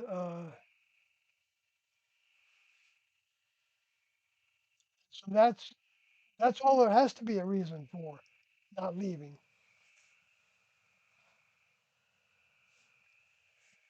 Okay, so let me see here. They talked about most of the Adam and Eve story. No, I talked a little bit about the Adam and Eve story. So I think I went through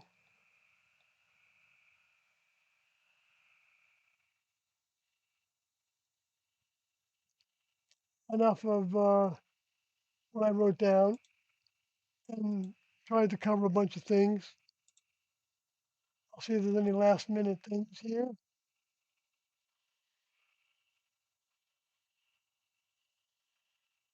Nope, nothing new. So I'm assuming that it's a good time to stop. So good night, folks.